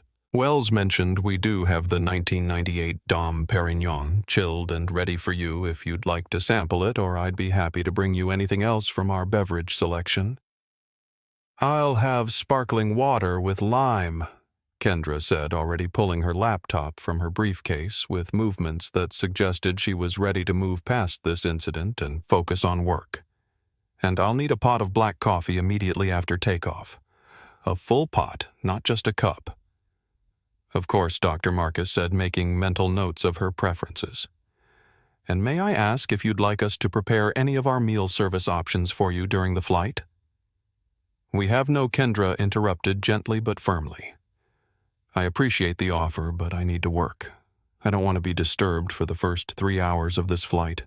No meal service, no check-ins, no interruptions unless there's an actual emergency that requires my attention. I have a critical presentation to finish and I need complete privacy to focus on it." Marcus, who had spent enough years in aviation to recognize when a passenger was making a request versus issuing an instruction, nodded with complete understanding. "Absolutely, Dr. Hayes. We'll make certain you're not disturbed. Your sparkling water is coming right up, and I'll have that coffee ready the moment we're in the air. If you need anything at all, the call button is right here, or you can simply let us know through your suite controls." As Marcus hurried toward the galley to prepare her drink, Kendra looked out the small window beside her seat and watched the controlled chaos of the tarmac outside the baggage handlers and fuel trucks and ground crew, all going about their work with the kind of choreographed efficiency that made modern air travel possible, and she felt the familiar mixture of exhaustion and determination settling over her like a familiar coat. She was on the plane. She'd won the battle at the gate, or at least survived it with her boarding pass and her dignity mostly intact. But the war, she knew with absolute certainty, was just beginning, because she wasn't going to let this incident disappear into the void of corporate apologies and empty promises about doing better in the future. She opened a new file on her laptop, her fingers moving across the keyboard with practiced speed, and she titled it with the kind of clinical precision she brought to all her engineering work. Zenith Atlantic Airways, Gate Incident M14, Personnel Risk Assessment and Liability Analysis. Diane Crawford had wanted her to be a nobody, had wanted to dismiss her as someone who didn't belong, had wanted to exercise her small amount of power to put Kendra in what she believed was her proper place. She was about to find out just how much of a somebody doctor Kendra Hayes truly was, and just how expensive it could be to mistake competence for fraud based on nothing more than the color of someone's skin and the casual cut of their clothes. Sweet too. A was everything the airline's marketing materials promised it would be: a private fortress in the sky, a cocoon of cream-colored leather and polished wood grain, and subtle ambient lighting that could be adjusted to match whatever mood or need the passenger had at any given moment. The seat itself was ridiculously oversized, designed to accommodate even the tallest passengers with room to spare, and it could be adjusted into configurations ranging from upright work mode to a completely flat bed that rivaled the comfort of most hotel mattresses. There was a 24-inch entertainment screen built into the wall in front of her, though Kendra had no intention of using it, and a small desk surface that extended from the armrest to create a workspace suitable for laptops or tablets or the kind of important documents that first-class passengers presumably needed to review during their transcontinental journeys. The privacy screen that could be deployed to separate her completely from the rest of the cabin was currently retracted, giving her a clear view down the aisle toward the galley where Marcus was preparing her sparkling water. But she knew she'd be raising that screen as soon as the flight was in the air, and she could focus completely on work without the distraction of other passengers or curious flight attendants. Marcus reappeared within 90 seconds, carrying a crystal tumbler filled with sparkling water and lime on a small tray, and he set it on her desk surface with the kind of careful precision that suggested he was acutely aware that every interaction with Dr. Hayes was being evaluated, that the entire cabin crew was operating under the understanding that this flight represented a recovery opportunity, and that any additional service failures would be career-ending for everyone involved. "Your sparkling water, Dr. Hayes," he said quietly, and then he hesitated for just a moment before adding in a voice that was even softer. "And Dr. Hayes, I want to say on behalf of our entire cabin crew that we're truly honored to have you aboard. What happened at the gate was inexcusable, and while I know words can't undo that experience, I want you to know that we see you, we respect you, and we're grateful for the work you do that keeps us all safe in the air." Kendra paused in the act of opening her laptop and really looked at Marcus for the first time, studying his face for signs of whether this was scripted corporate speak or genuine sentiment, and what she saw in his eyes suggested it was the latter, that his shame over what had happened wasn't performative, but real. "Thank you, Marcus," she said, and her voice was warmer than it had been with Patricia Wells, softer around the edges in a way that acknowledged his attempt to connect as one human to another, rather than as service provider to customer. "I appreciate that more than you know. Is there anything else you need right now?" Marcus asked, and when she shook her head, he gave a small bow and retreated toward the galley, leaving her alone in her suite to begin the work that needed to be done. As the plane began its pushback from the gate, as the engines rumbled to life with the familiar whine of turbines spooling up as the voice of the captain came over the intercom with the standard welcome and safety announcements that Kendra could have recited from memory, she closed the privacy screen and sealed herself off from the rest of the first-class cabin, creating a bubble of solitude in the middle of this crowded aircraft. she noticed the other first-class passengers sneaking glances in her direction before the screen went up, their eyes filled with curiosity and speculation, and probably a dozen different theories about who she was and what had happened, and why the terminal manager had personally escorted her to her seat while apologizing profusely.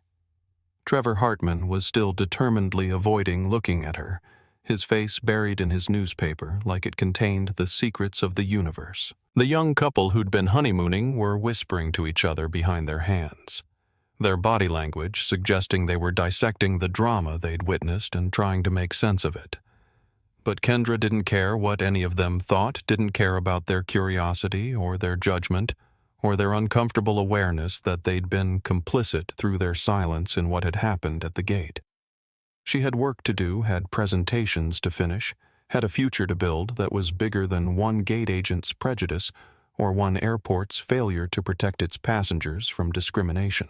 While the plane taxied toward the runway and the flight attendants moved through the cabin, checking that seatbelts were fastened and tray tables were stowed and electronic devices were in airplane mode, Kendra allowed herself a moment to think about how she'd arrived at this point, to trace the path that had led from a Detroit garage to the CEO's seat of a company that airlines across the world depended on for their safety operations.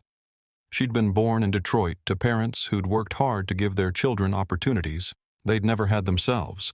Her father, a mechanic who could diagnose an engine problem by sound alone, and who'd taught her from an early age that every machine had its own language if you were willing to listen. Her mother, a nurse who'd instilled in her the importance of precision and attention to detail, and the understanding that small mistakes could have catastrophic consequences. They'd pushed education relentlessly, had scraped together money for tutors and summer programs, and eventually for college applications had made it clear that excellence wasn't optional, but expected that their daughter would have to be twice as good as her peers to receive half the recognition.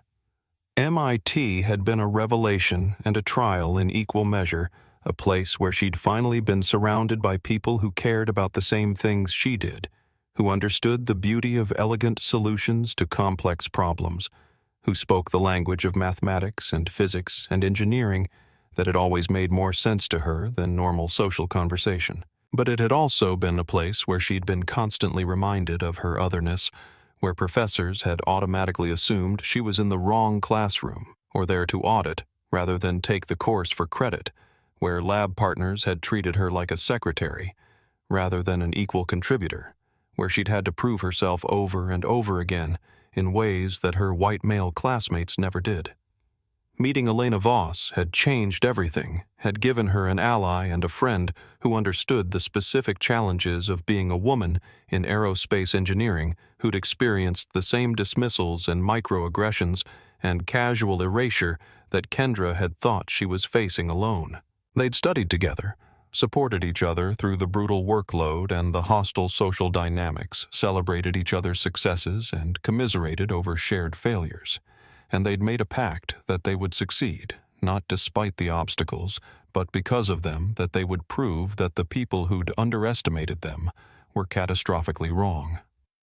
After graduation, their paths had diverged, but the friendship had remained strong, had survived the physical distance and the different career choices and the competing demands of building professional lives in an industry that still wasn't quite sure what to do with brilliant women who refused to accept anything less than they deserved. Elena had chosen the corporate route, had joined Zenith's management training program with the explicit goal of changing airline culture from the inside, had climbed steadily through operations and logistics and strategic planning until she'd reached the C-suite and gained the power to make decisions that affected thousands of employees and millions of passengers. Kendra had gone a different direction, had taken the entrepreneurial path, despite everyone telling her it was too risky, that she should get experience at an established company first, that starting a business in aerospace engineering required resources and connections and credibility that she didn't have as a 24-year-old black woman fresh out of grad school.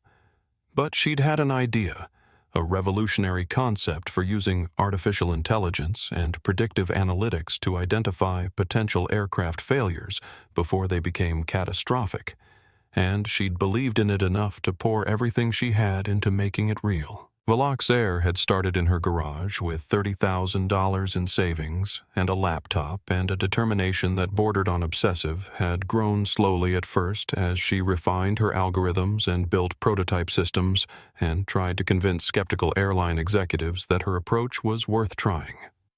The traditional aerospace companies had rejected her outright, had dismissed her work as unproven and her credentials as insufficient, had told her to come back when she had more experience and a track record, and preferably when she looked more like the engineers they were used to working with. But she'd found her first client in a small regional airline that was desperate after 2 grounding incidents, had nearly bankrupted them, had implemented her system as a last-ditch effort to catch problems. Their traditional inspection methods were missing, and when Velox Air's algorithms had identified a critical fault in their fleet that would have caused a catastrophic failure within weeks, everything changed. Word spread through the industry with the kind of speed that only genuine innovation can generate, and suddenly the same executives who'd dismissed her were calling with requests for proposals and asking when she could implement her system for their operations. 5 years ago, Elena had championed bringing Velox Air on board at Zenith, had pushed past the skepticism of traditionalists who wanted to stick with manual inspection protocols, had staked her professional reputation on Kendra's technology, delivering results that justified the $40 million annual investment. It had been a risk for both of them, mixing their personal friendship with a major corporate contract, but they'd managed to keep the relationship professional to maintain appropriate boundaries between the CEO and the client, to ensure that their work together was evaluated on its merits, rather than on their 2-decade friendship.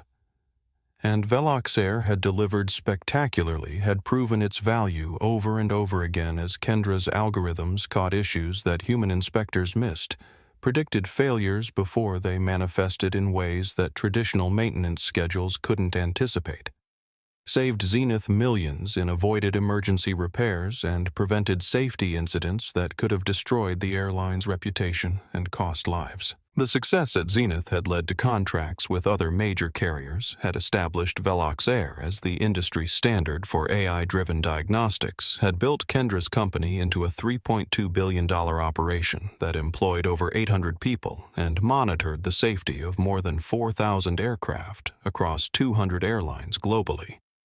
Now she was on her way to Zurich to present the culmination of 3 years of work to European Union aviation regulators to propose new safety standards based on her algorithms that would fundamentally change how aircraft maintenance and inspection were conducted across the entire European airspace. If the EU Aviation Safety Agency endorsed her proposed standards, Velox Air would transition from being a recommended solution to being a required component of regulatory compliance, a shift that represented not just $500 million in projected revenue, but validation that her approach was sound enough to build international policy around.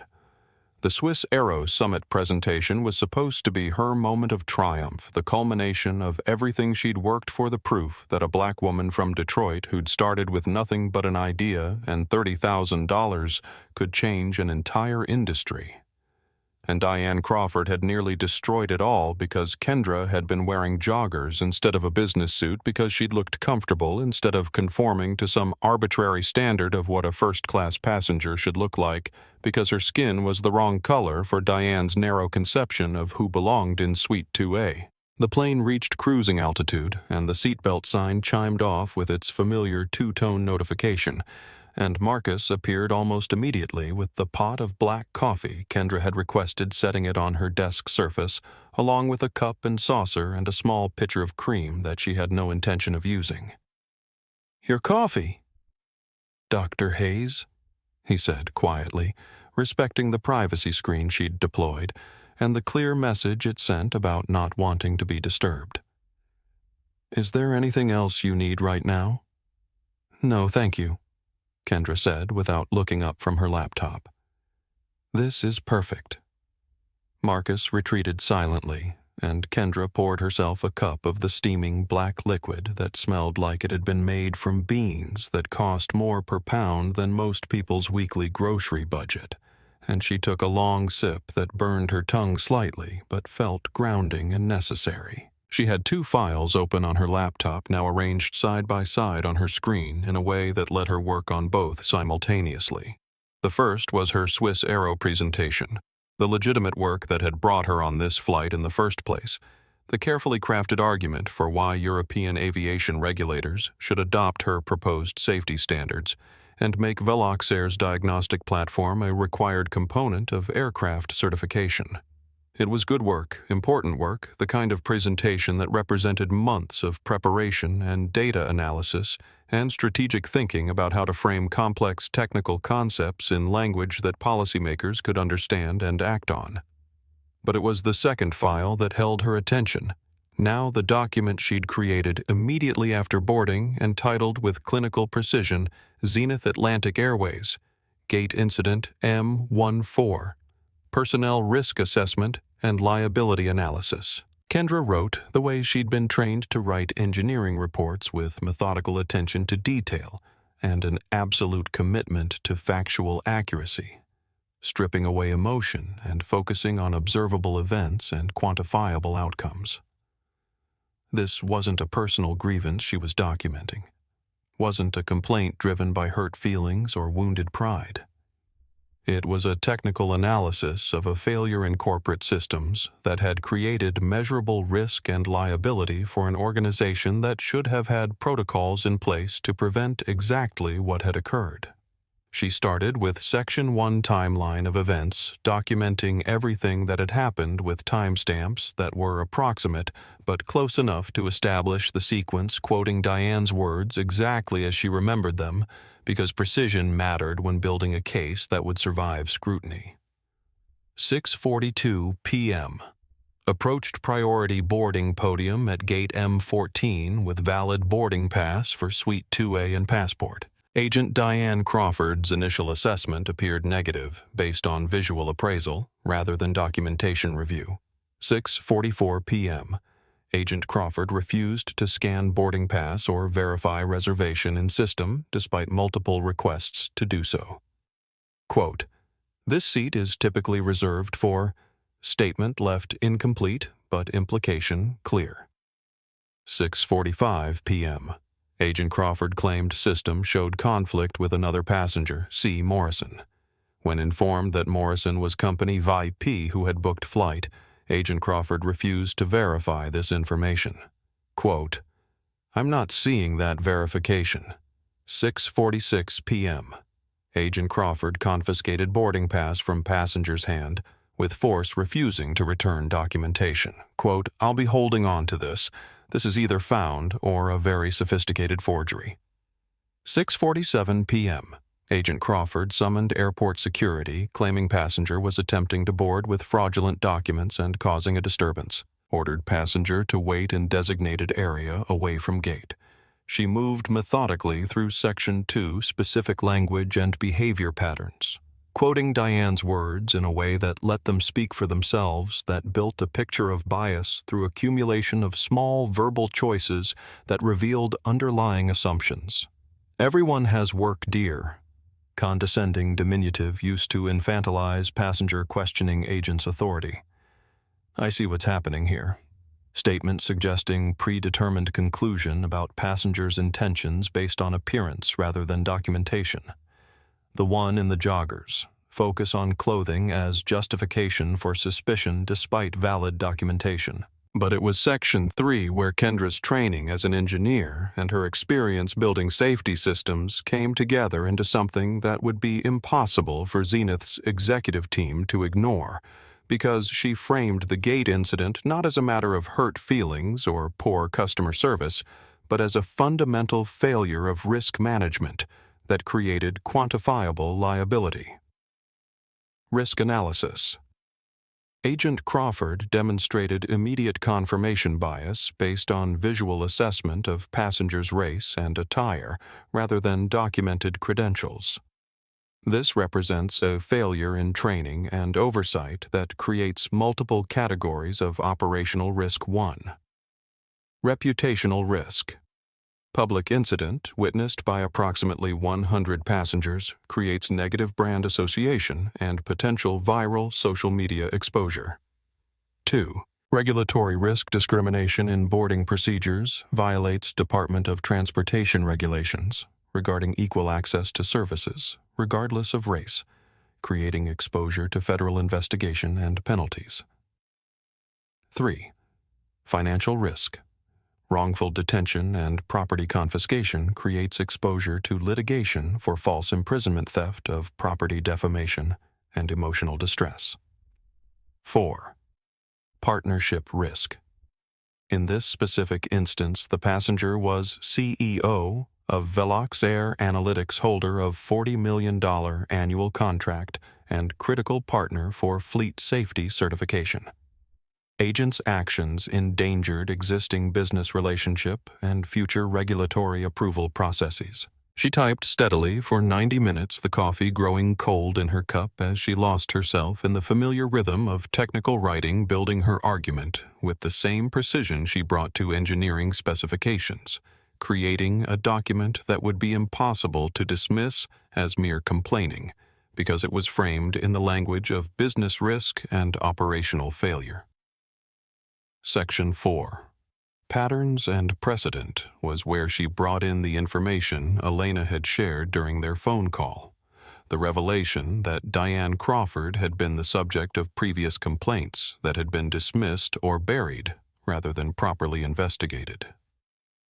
Terminal Manager Wells confirmed during phone conversation with COO Voss that Agent Crawford has 3 documented complaints in previous 2 years, all involving passengers of color, all dismissed by supervising manager.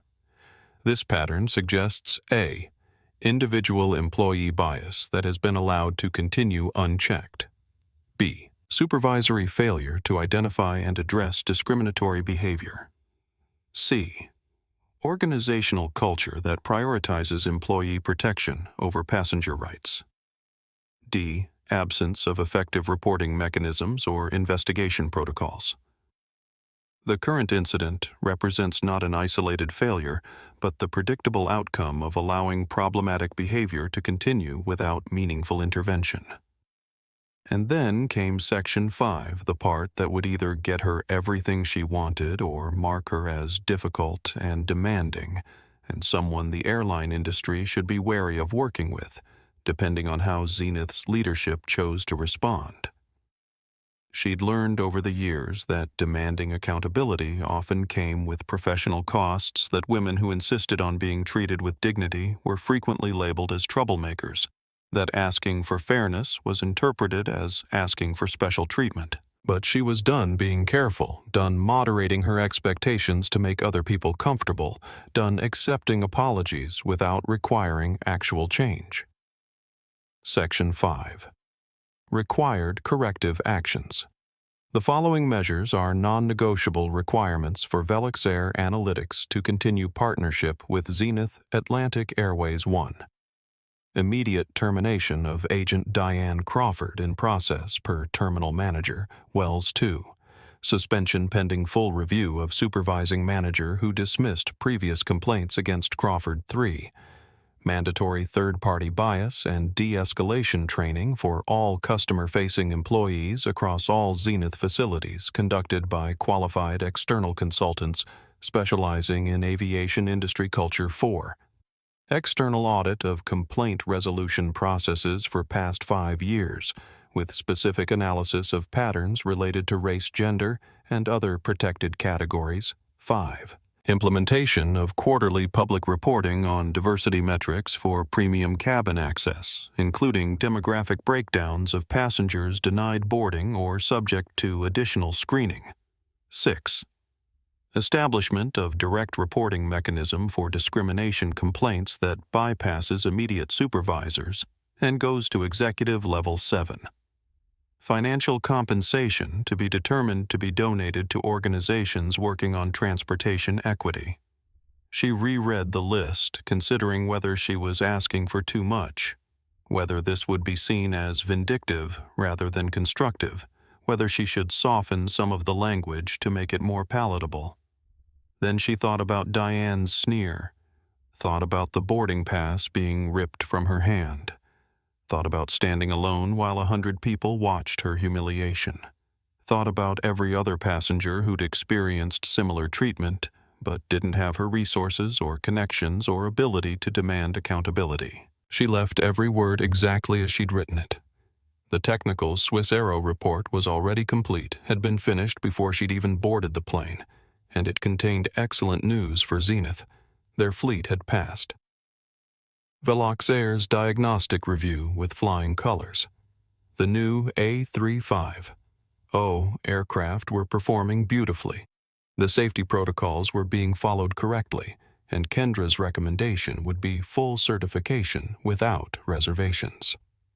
She attached both reports to a single email, the good news and the hard truth packaged together in a way that made it clear they were inseparable, that Zenith couldn't take the technical approval without addressing the personnel failures.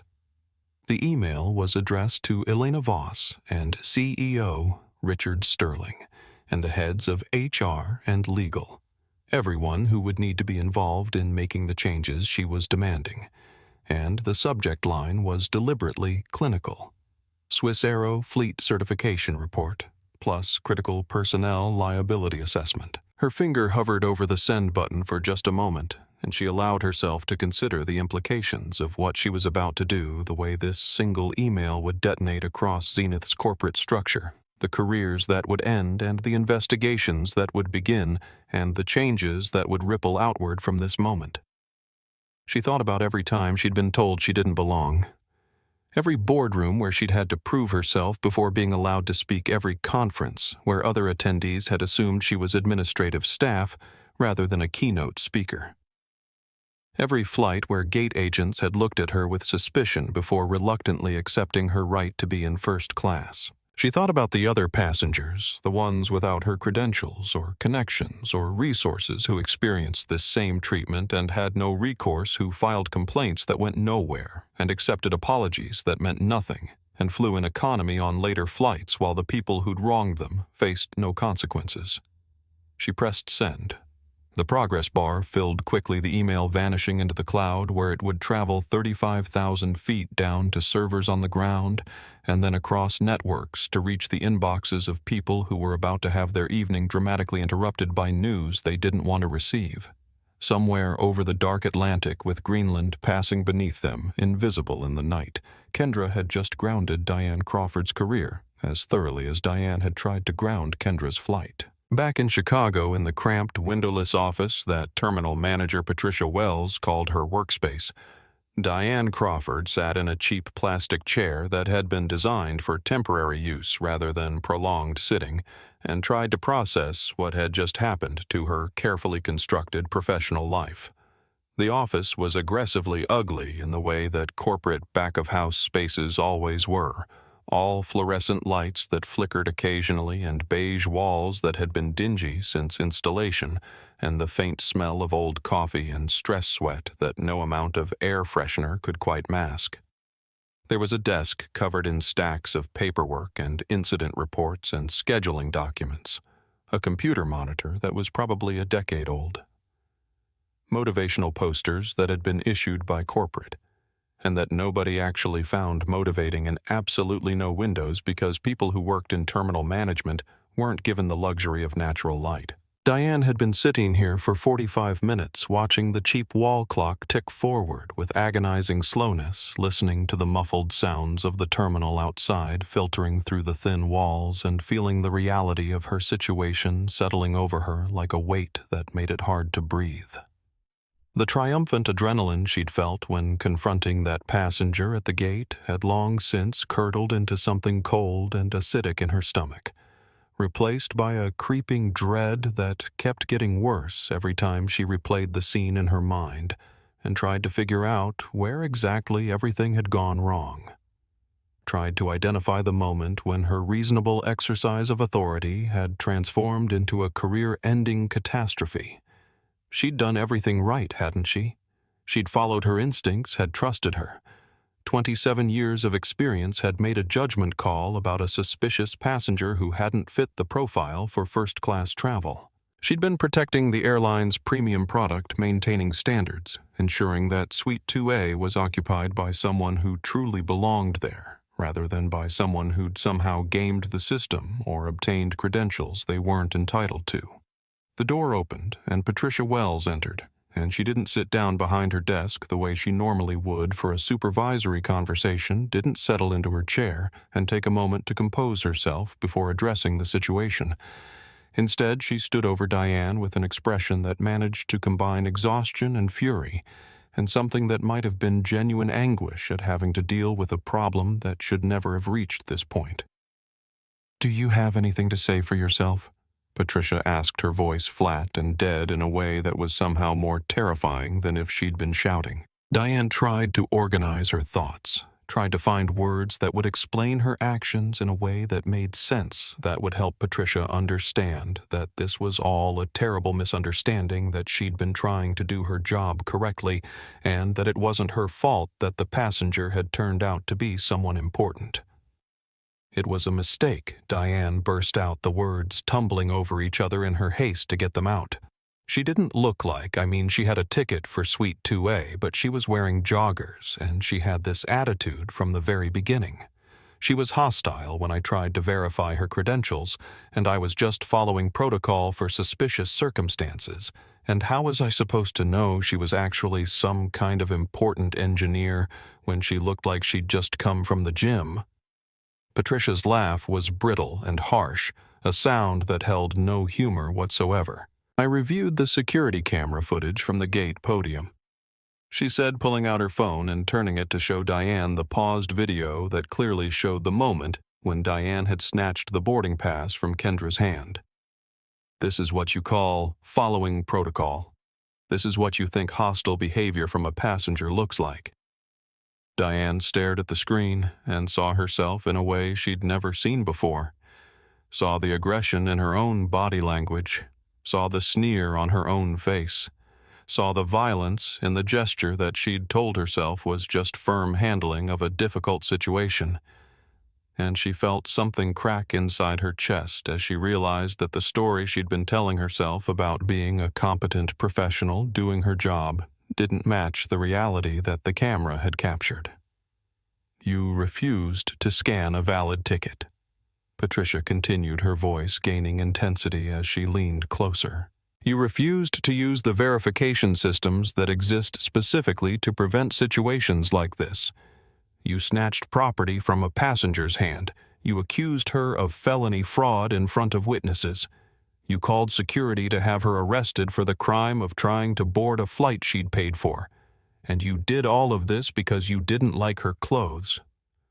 Patricia slammed her phone down on the desk hard enough that Diane jumped, and then she leaned down with her hands planted on either side of the phone, bringing her face close to Diane's in a way that eliminated any possibility of looking away or avoiding what was coming next. "Let me explain to you what you actually did, Diane," Patricia said, her voice dropping to a hiss that was somehow more frightening than yelling would have been. "That woman, Dr. Kendra Hayes, is the founder and CEO of Veloxair Analytics. Veloxair's diagnostic platform is the only reason we're cleared to fly our new A350 fleet. Without her company's certification, we don't have $8 billion worth of aircraft.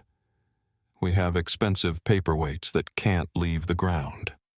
Diane's mouth opened and closed, trying to form words that wouldn't come, trying to process information that didn't fit into any framework she had for understanding what had just happened. "She's on that flight right now." Patricia continued relentlessly to present critical safety regulations to European Union aviation authorities tomorrow morning. Regulations that will affect our entire European operation. Regulations that represent the future of how aircraft safety is managed internationally. And you tried to have her arrested for fraud because you thought she looked suspicious. The full scope of what she'd done was beginning to penetrate Diane's consciousness. Now the layers of wrongness stacking on top of each other until the weight of them was crushing, and she felt genuine panic beginning to rise in her throat as she understood that this wasn't going to be resolved with an apology or a reprimand, or even a suspension, that she'd crossed a line that couldn't be uncrossed. Elena Voss. Patricia said, straightening up and crossing her arms over her chest, isn't just our COO. She's Dr. Hayes' college roommate. They've been friends for 20 years. Veloxair's $40 million annual contract with us exists because of their personal and professional relationship. And you, with your 27 years of experience, decided to publicly humiliate her friend, damage our corporate partnership, and create a multi-million-dollar liability event because you made assumptions based on her appearance. I'll apologize, Diane said, desperately grasping for any solution that might stop this nightmare from getting worse. I'll write a letter. I'll call her. I'll fly to Zurich tomorrow and apologize in person. I'll do whatever it takes to make this right. You'll do nothing, Patricia said, and the finality in those words was like a door slamming shut on any possibility of redemption. I just got off the phone with Elena Voss, and with our head of HR, and with legal. Diane Crawford, you are hereby suspended without pay, effective immediately pending a full investigation, which I assure you is purely a formality required by our employment contracts, because the outcome is not in question. Termination. Diane's voice came out as a squeak, all her professional composure completely shattered. You can't! After 27 years, the union will... The union won't touch this, Patricia interrupted, her voice harsh with barely contained fury. This isn't a dispute about overtime or scheduling or working conditions. This is gross misconduct. This is discriminatory behavior. This is creation of massive corporate liability. According to legal, you didn't just insult a passenger. You potentially jeopardized contracts worth tens of millions of dollars. You endangered our regulatory standing with international aviation authorities, and you exposed the company to litigation for false imprisonment, theft of property, and civil rights violations. Patricia walked to her office door and pulled it open to reveal 2 Port Authority police officers standing in the hallway, the same officers that Diane had summoned to remove Kendra from the terminal, and the poetic justice of it was so perfect it was almost painful. Your Zenith credentials, Patricia commanded, holding out her hand with a gesture that would accept no argument. Hand them over now. Diane looked at the officers, then back at Patricia, then down at the lanyard around her neck that held the plastic ID card that had been her passport to access and authority for more than a quarter century, that had marked her as someone important within the airline's hierarchy, that had given her the power to make decisions about who could board and who couldn't. Her hands were shaking so badly she could barely unclasp the lanyard, and when she finally managed to remove it from around her neck, the weight of it in her palm felt like she was holding her entire identity, everything she'd built and worked for and defined herself by for 27 years. She placed the lanyard on Patricia's desk, and the plastic clatter it made against the surface sounded like the end of something. You are to be escorted from the terminal immediately, Patricia said, her voice now completely devoid of emotion, reciting what was clearly a prepared statement from HR. Your personal belongings will be packed and shipped to your home address. You are not to contact any Zenith employees. You are not to set foot on Zenith property. You are not to make any public statements about this incident. Do you understand these conditions? After 27 years, Diane whispered, and she could hear the desperation in her own voice. Could hear herself begging, even though she knew it was useless. After everything I've given this company, you're just going to throw me away like I'm nothing. No, Diane, Patricia said, and there was something almost like sadness in her voice, now a recognition of the tragedy of watching someone destroy themselves. You did this. You did this in approximately 4 minutes. You made assumptions based on prejudice. You refused to follow basic verification procedures. You weaponized your authority against a passenger who'd done nothing wrong, and when you had multiple opportunities to de-escalate and correct your error, you chose to double down instead. She gestured to the officers who stepped forward with the kind of practiced professionalism that suggested they'd done this before, that escorting terminated employees from secure areas was just another part of their job. Officers, please escort Ms. Crawford from the terminal, Patricia said. Make sure she doesn't access any secure areas or interact with any passengers or employees. As the officers moved to either side of Diane, not touching her, but making it clear through their positioning that they would if necessary, Diane finally broke completely, letting out a dry, ugly sob that came from somewhere deep in her chest. A sound of genuine anguish as she realized that this was really happening, that her career was ending right here in this ugly office with its fluorescent lights and its motivational posters and its complete absence of mercy. She was no longer the queen of the gate, no longer the senior agent who controlled access to premium cabins, no longer someone whose judgment mattered or whose authority meant anything.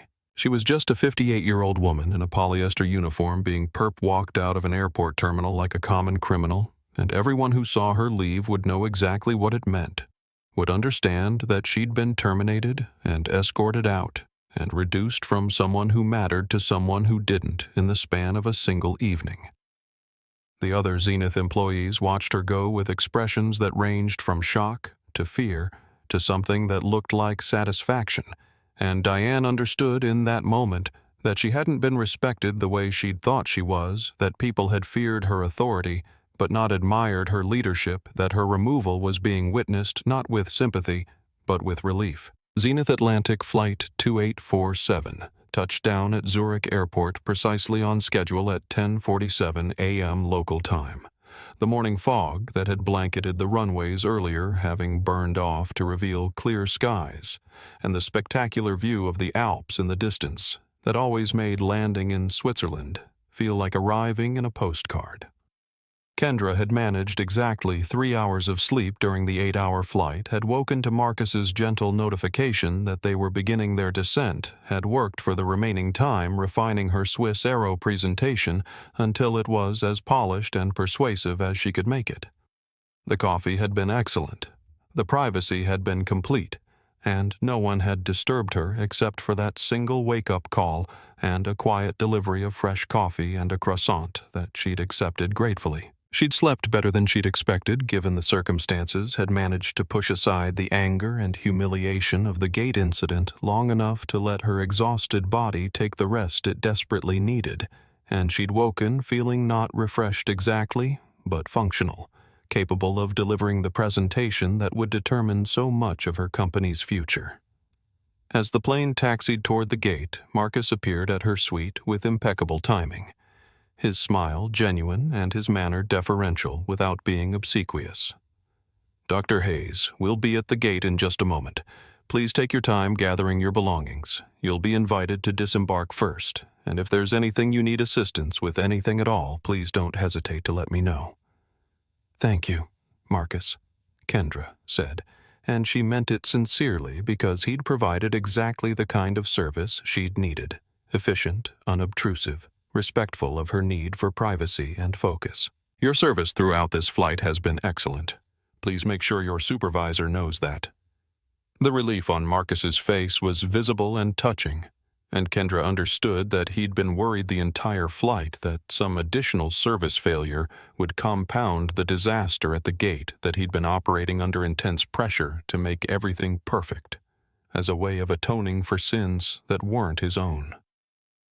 "It's been our privilege to have you aboard, Dr. Hayes," he said. And then he did something unexpected. He met her eyes directly and spoke with obvious sincerity. "What happened at the gate should never have happened, and I hope you know that not everyone at Zenith shares the attitudes that led to it. Some of us understand that this industry needs to change, and we're grateful when people like you hold us accountable for doing better." Kendra felt something shift in her chest, a small loosening of the anger she'd been carrying, because this was what accountability looked like when it was genuine rather than performative, when it came from people who actually cared about change rather than just damage control. "I appreciate that more than you know," she told him quietly. When the jet bridge connected and the cabin door opened, Kendra gathered her titanium briefcase and her leather backpack and stepped into the aisle, and the other first-class passengers who'd been getting ready to deplane stepped back almost unconsciously, giving her space and priority. that might have been courtesy, or might have been discomfort, or might have been a little of both. But Kendra wasn't prepared for what she found when she reached the end of the jet bridge and stepped into Zurich Airport's gleaming terminal. Waiting for her at the gate was a small, somber delegation of 3 people, and Kendra recognized all of them immediately, even though she hadn't been expecting anyone to meet her flight. Elena Voss stood at the front, and she looked like she'd aged 5 years. In the past 8 hours, her usually immaculate appearance slightly disheveled in a way that suggested she'd been awake all night dealing with the crisis, her eyes red-rimmed with exhaustion and what might have been tears. She was wearing the same suit she'd been wearing when Kendra had called from O'Hare, which meant she'd either come straight from the office or had gone home and then come back.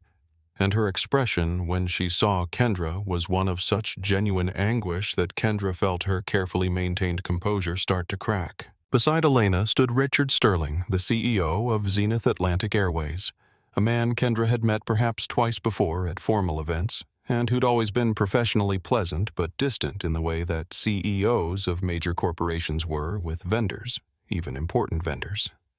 He was 62, silver-haired, impeccably dressed in a suit that probably cost what most people made in a month, and his expression was grave, in a way that suggested he understood the full scope of what had happened and what it meant for his company's reputation and future. Kendra Elena said, and she didn't use the formal Dr. Hayes or maintain professional distance. She just stepped forward and pulled Kendra into a tight embrace that lasted several seconds, and Kendra could feel her friend shaking slightly, could feel the genuine distress radiating from her in waves. When they finally separated, Elena kept her hands on Kendra's shoulders and looked her in the eye with an intensity that was almost painful. "I'm so sorry," she whispered, and her voice was thick with emotion that she was barely managing to control. "I'm so fucking sorry that happened to you. I'm sorry I didn't prevent it. Sorry that our systems failed you. Sorry that you had to experience that humiliation and fear and anger when you should have been treated with nothing but respect and gratitude." Richard Sterling stepped forward, and he didn't offer a handshake because that would have been too casual, too much of a business-as-usual gesture when nothing about this situation was business as usual. Instead, he simply stood there with his hands at his sides and his expression radiating a combination of genuine contrition and what looked like barely suppressed fury at his own organization. "Dr. Hayes," he said, his British accent clipped and measured and carrying the weight of someone who understood that words alone couldn't fix what had broken. "I'm Richard Sterling. I came personally because I needed to apologize face-to-face for the disgraceful, unconscionable treatment you received from our employee in Chicago. What occurred at Gate M14 was not just a service failure, it was a violation of basic human dignity and respect, and it reflects failures in our training, our culture, and our oversight that I take full responsibility for as the leader of this organization." Elena was still standing close to Kendra, her professional mask slipping enough to show the friend beneath, and when she spoke next, her voice was steadier but still carrying the weight of someone who'd spent the night managing a crisis that had both professional and personal dimensions. "Kendra, I got your report," she said, pulling out her tablet with movements that suggested she'd been reviewing the document repeatedly during the night. "Both parts, the technical certification and the personnel assessment." Richard Sterling nodded, his expression shifting slightly to show what might have been relief mixed with continued gravity. "As did I, Dr. Hayes, and I want to address both of them immediately. First, the excellent news that I desperately needed to hear your Swiss Aero Fleet certification report is extraordinary. Your analysis confirms that our A350s are performing exactly as designed, that our safety protocols are being followed correctly, and that you're prepared to recommend full certification without any reservations. That approval means more to our European operations than I can adequately express." He paused, and some of the relief drained from his expression to be replaced entirely by the gravity of what came next. "But your addendum regarding the gate incident." He trailed off, seeming to search for words adequate to the situation. It was sobering, it was damning, and it was absolutely devastatingly correct in every particular. Elena took over her executive mode, fully activated now as she began walking through the immediate actions that had been taken during the 8 hours while Kendra had been in flight. Diane Crawford was terminated before your flight left U.S. airspace, she said, her voice firm and carrying no ambiguity about the finality of that decision. Her employment with Zenith Atlantic Airways ended at approximately 8:15 p.m. Chicago time. She was escorted from the terminal by security, her credentials were confiscated, and she's been barred from all Zenith properties pending potential legal proceedings. Patricia Wells, the terminal manager, Richard added, has been suspended pending a full review of her oversight failures. We're conducting an audit of every passenger complaint filed in Terminal 5 for the past 5 years, and we're finding patterns that should have been identified and addressed long before last night. Ms. Wells's suspension may become permanent depending on what that investigation reveals. Kendra listened to this recitation of consequences with a strange mixture of satisfaction and something that felt almost like sadness, because even though these were the outcomes she'd demanded in her report, even though she'd known they were necessary and deserved, there was still something sobering about watching careers end and lives change because of decisions people had made that they'd probably thought were justified at the time. Your recommendation for third-party bias training, Richard continued. I approved it within an hour of receiving your report. We're engaging Meridian Equity Group starting next week. They'll be conducting a comprehensive audit of our entire customer service operation from gate agents to flight attendants to baggage handlers to executive management. Everyone gets trained, no exceptions, no seniority exemptions. I'll be participating myself. Meridian is excellent, Kendra said, speaking for the first time since this recitation of consequences had begun. They specialize in aviation culture specifically. They understand the unique pressures and dynamics of airline operations in a way that general diversity consultants don't. That's why we chose them based on your recommendation, Elena confirmed. And we're implementing everything else you specified in your report. The external audit of complaint resolution processes is starting tomorrow. The quarterly reporting on diversity metrics for premium cabin access will begin with our next earnings report and will be public-facing, not buried in internal documents. We're establishing a direct reporting mechanism for discrimination complaints that bypasses supervisors and goes straight to an executive review board. Richard stepped slightly closer, his expression intensifying in a way that suggested he was about to make a personal commitment rather than just reciting corporate policy decisions. Dr. Hayes, you have my word, not as CEO, but as a human being who's horrified by what happened to you, that what you experienced will never happen again at Zenith Atlantic Airways. We're changing our culture from the ground up, and we're going to be transparent about that process, even when it's uncomfortable, even when it reveals failures we'd rather not acknowledge. Kendra studied both of them, looking for signs of whether this was genuine commitment or just damage control, whether they understood that she was demanding actual change rather than just better public relations, and what she saw in their faces suggested they got it, that they understood she wouldn't settle for performative gestures. I'm glad to hear all of that, Kendra said, carefully choosing her words with the same precision she brought to engineering specifications. But Mr. Sterling words are easy. Promises are cheap. I've heard apologies before from organizations that were very sorry about their failures, right up until the news cycle moved on and they could go back to business as usual. She adjusted the strap of her briefcase, a small gesture that gave her a moment to organize her thoughts before delivering what came next. So here's what I need from you: quarterly reports on the metrics I specified. Full transparency on complaint resolution, public accountability for progress on cultural change. And if you backslide, if 6 months from now I hear about another passenger being treated the way I was treated, the partnership between Velox and Zenith is over. I don't care how much the contract is worth. I don't care how integrated our systems have become. I will walk away and you can find someone else to certify your fleet. Richard didn't hesitate, didn't ask for time to consider or try to negotiate softer terms. Done, he said simply. You'll have complete transparency. You'll have quarterly reports delivered directly to you personally, not buried in stakeholder communications. And if we fail to meet the standards we're committing to, you'll have every right to end our partnership, and I won't challenge that decision." Elena added quietly, her voice carrying both professional commitment and personal emotion. "Kendra, there's something else you should know. After your email went out last night, after word started spreading through the organization about what had happened, we started hearing from other passengers. People who'd experienced similar treatment from Diane or from other employees but had never reported it because they thought nothing would change, because they didn't believe anyone would take them seriously, because they'd learned from experience that complaints about discrimination just get dismissed as misunderstandings. Kendra felt her stomach drop, that familiar sinking sensation that came from learning that something bad was worse than you'd realized. How many, she asked, even though she wasn't sure she wanted to know the answer. 43, Elena said, and the number hung in the air like an accusation.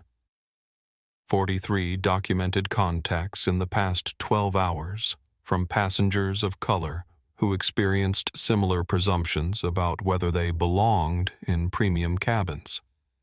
Some of them were relatively minor questioning that was eventually resolved.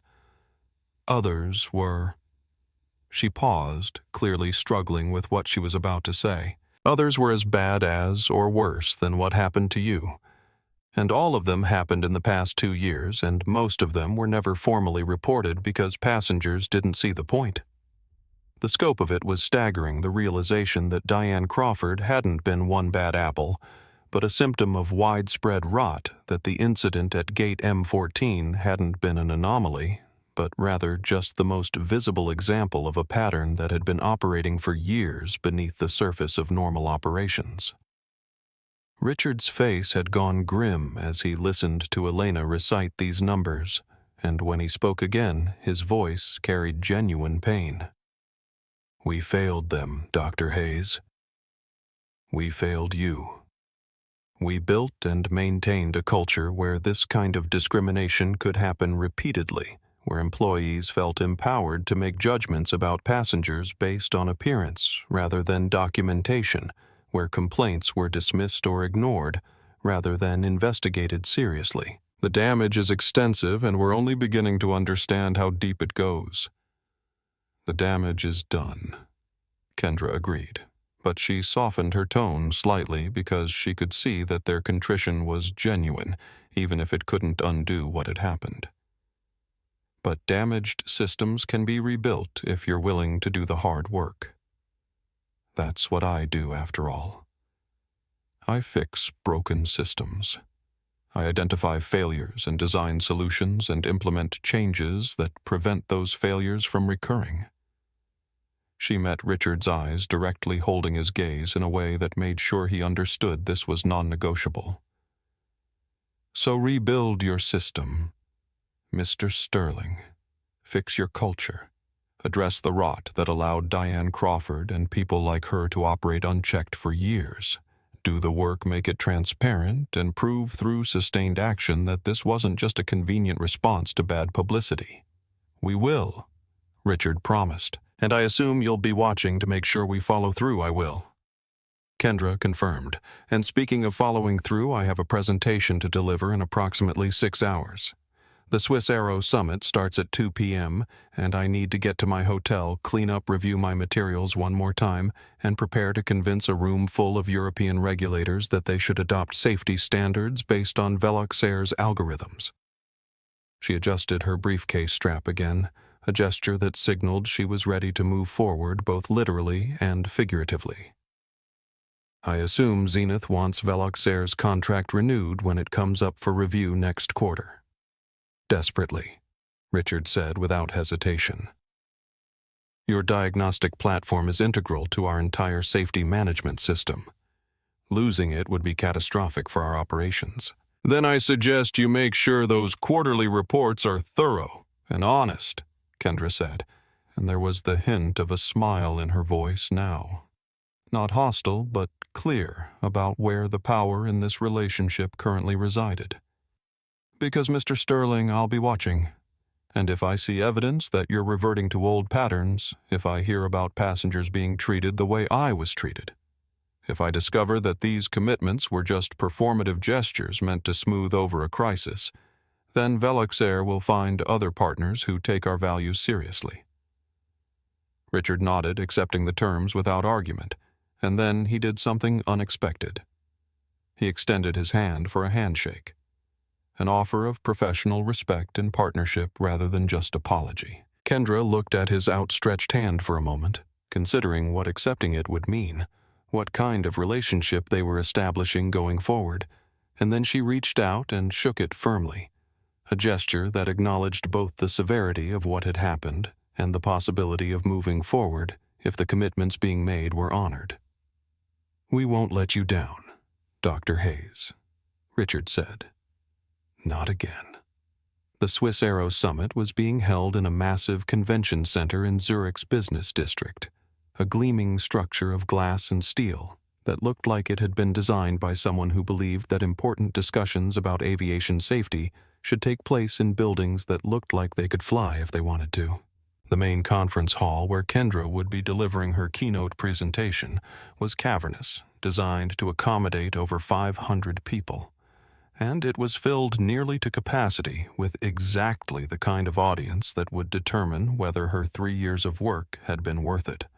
Aviation regulators from 27 EU member states, airline executives from every major carrier operating in European airspace engineers, and safety experts from aircraft manufacturers, government officials responsible for transportation policy, and representatives from international aviation organizations who would help spread whatever standards were adopted here to their own regions. Kendra stood backstage in the speaker's preparation area, looking out at the assembled crowd through a gap in the curtain, and she felt the familiar mixture of nerves and excitement that always preceded major presentations, the awareness that the next 45 minutes would matter in ways that extended far beyond just this room and this moment. She'd changed into proper professional attire at her hotel, had traded her comfortable travel clothes for a tailored navy suit that conveyed authority without being ostentatious, had pulled her hair back into a sleek bun that looked polished and professional, had put on the kind of outfit that made it impossible for anyone to question whether she belonged on this stage. But even as she'd been dressing, she'd felt a flicker of resentment that she had to think about these things, that her credibility as an engineer was somehow tied to whether she was wearing a suit versus joggers, that Diane Crawford's assumptions would have been different if Kendra had been wearing this outfit instead of the one she'd chosen for comfort on a long flight. The moderator was introducing her now, reading from a bio that listed her credentials and accomplishments in a way that sounded impressive, even to Kendra, who'd lived through all of it. Dr. Kendra Hayes is the founder and CEO of Velux Air Analytics, a revolutionary company whose AI-driven diagnostic platform monitors the safety of over 4,000 aircraft globally. Her work has prevented more than 200 catastrophic failures, fundamentally changed how the aviation industry approaches predictive maintenance, and established new standards for integrating machine learning with traditional safety protocols. Today she'll be presenting proposed regulations for EU-wide adoption of advanced diagnostic systems in aircraft certification. Please welcome Dr. Kendra Hayes. The applause was polite and professional as Kendra walked onto the stage, and she carried with her nothing but a small remote control for advancing her slides, because she'd long ago learned that the best presentations came from knowing your material so thoroughly that you didn't need notes or scripts, that you could speak directly to your audience rather than reading from prepared remarks. The massive screen behind her lit up with the Velux Air logo and the title of her presentation, Next Generation Safety Standards Integrating Predictive Analytics into European Aviation Certification. Kendra looked out at the sea of faces, took a breath to center herself, and then she began to speak with the kind of confidence that came from absolute mastery of her subject matter. Thank you for that introduction, and thank you all for being here today. I'm going to spend the next 45 minutes explaining why the way we currently approach aircraft safety certification is fundamentally inadequate for the complexity of modern aviation, and I'm going to propose a new framework that will save lives, save money, and establish Europe as the global leader in aviation safety standards. She clicked to the next slide, which showed a graph of aviation incidents over the past 20 years. Traditional safety protocols rely on reactive maintenance, scheduled inspections at fixed intervals, and human expertise to identify potential failures. This approach has served us well for decades, and it's reduced aviation accidents to historically low levels. But it's hitting the limits of what reactive systems can achieve. Click. New slide showing the exponentially increasing complexity of modern aircraft systems. Today's commercial aircraft have millions of parts, thousands of sensors, computer systems, running millions of lines of code. The Boeing 787 generates 0.5 terabyte of data every single flight. The Airbus A350 has more computing power than was used to put humans on the moon. We're flying incredibly sophisticated machines, but we're still inspecting them the same way we inspected aircraft in the 1970s. Visual checks, scheduled maintenance, waiting for something to fail before we know it was going to fail. She could see people in the audience leaning forward now, their attention captured by the stark reality she was presenting. Velox Air's approach is fundamentally different. We use artificial intelligence to analyze the terabytes of data that aircraft are already generating, looking for patterns that human inspectors can't possibly detect, predicting failures before they manifest in ways that traditional maintenance schedules miss entirely. In the past 12 years, our platform has identified 237 critical failures before they became catastrophic. That's 237 planes that didn't fall from the sky. That's tens of thousands of lives that were saved because we caught problems that traditional inspection methods would have missed until it was too late. The Q&A session that followed her presentation was intense with tough questions about implementation costs and timeline feasibility and accuracy rates, and how her proposed standards would integrate with existing regulatory frameworks. Kendra handled each question with precision and confidence, backing up every claim with data, addressing every concern with evidence demonstrating not just that her approach was theoretically sound, but that it had been proven in real-world operations across multiple airlines and thousands of aircraft. The EU Aviation Safety Commissioner, a stern woman in her 60s who'd been asking the most skeptical questions throughout the session, finally stood up for one last inquiry. Dr. Hayes, these standards would fundamentally change how we approach aircraft safety certification in Europe. You're asking us to trust algorithms over human expertise to adopt systems that most airlines don't currently use to mandate technology that represents significant investment for carriers that are already operating on thin margins. That's a substantial ask, and it requires extraordinary confidence in your platform's reliability. So I'll ask you directly, why should we trust Velox Air's model as the foundation for EU-wide safety standards?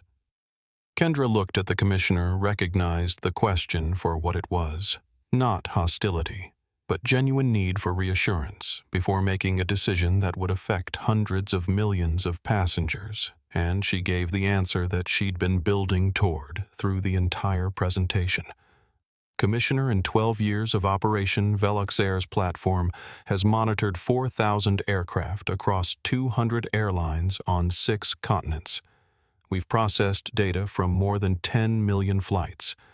We've predicted 237 critical failures that would have resulted in catastrophic accidents if they'd gone undetected. Our false positive rate is under 3%, which means that when we flag something as a problem, it's a real problem 97% of the time. Our false negative rate is statistically 0, which means we don't miss the failures that matter. She clicked to her final slide, which showed a simple graph comparing accident rates for airlines using Velox Air versus those using only traditional methods. But here's the most important data point: airlines that use our platform have an incident rate that's 48% lower than industry average. That's not a theoretical benefit. That's not a projection. That's actual measured outcomes from 12 years of real-world operations. The question isn't whether you should trust our model commissioner. The question is whether you can afford not to, whether you can justify maintaining the status quo when there's proven technology available that could prevent half of the safety incidents that currently occur in European airspace. The silence that followed was profound, and then the commissioner began to clap, slowly at first, and then with gathering intensity, and the rest of the room joined in until Kendra was standing on stage receiving a standing ovation from an audience of people who'd come in skeptical and were leaving converted.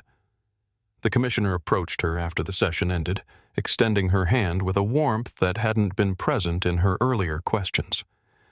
Dr. Hayes, pending formal review and approval processes, I believe you can expect our endorsement of your proposed standards. What you've presented today is exactly the kind of evidence-based policy we need to be building our regulations around. Thank you, Commissioner, Kendra said, shaking her hand firmly. I look forward to working with your team on implementation. Elena had been watching from the audience, and when Kendra finally made her way off stage after fielding another 20 minutes of detailed questions from regulators who wanted to understand specific technical details, her friend was waiting with tears in her eyes and a smile that was pure pride.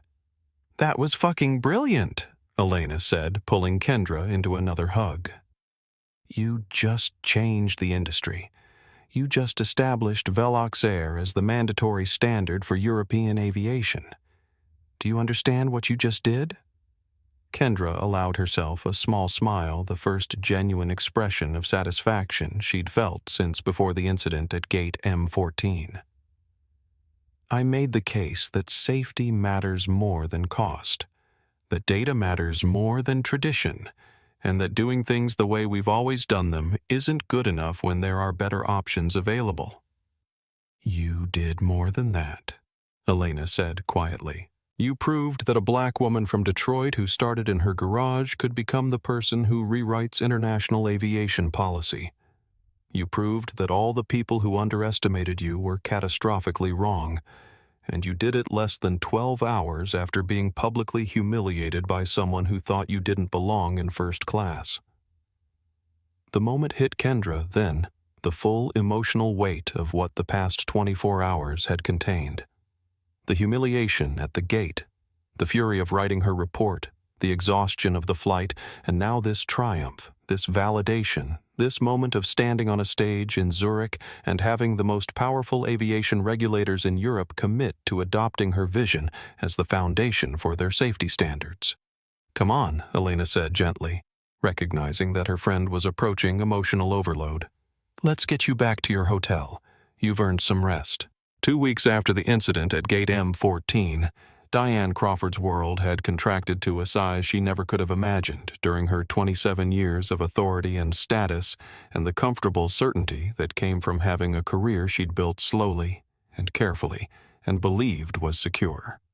The termination had been swift and absolute, executed with the kind of corporate efficiency that characterized modern employment law when companies wanted to remove someone quickly and permanently.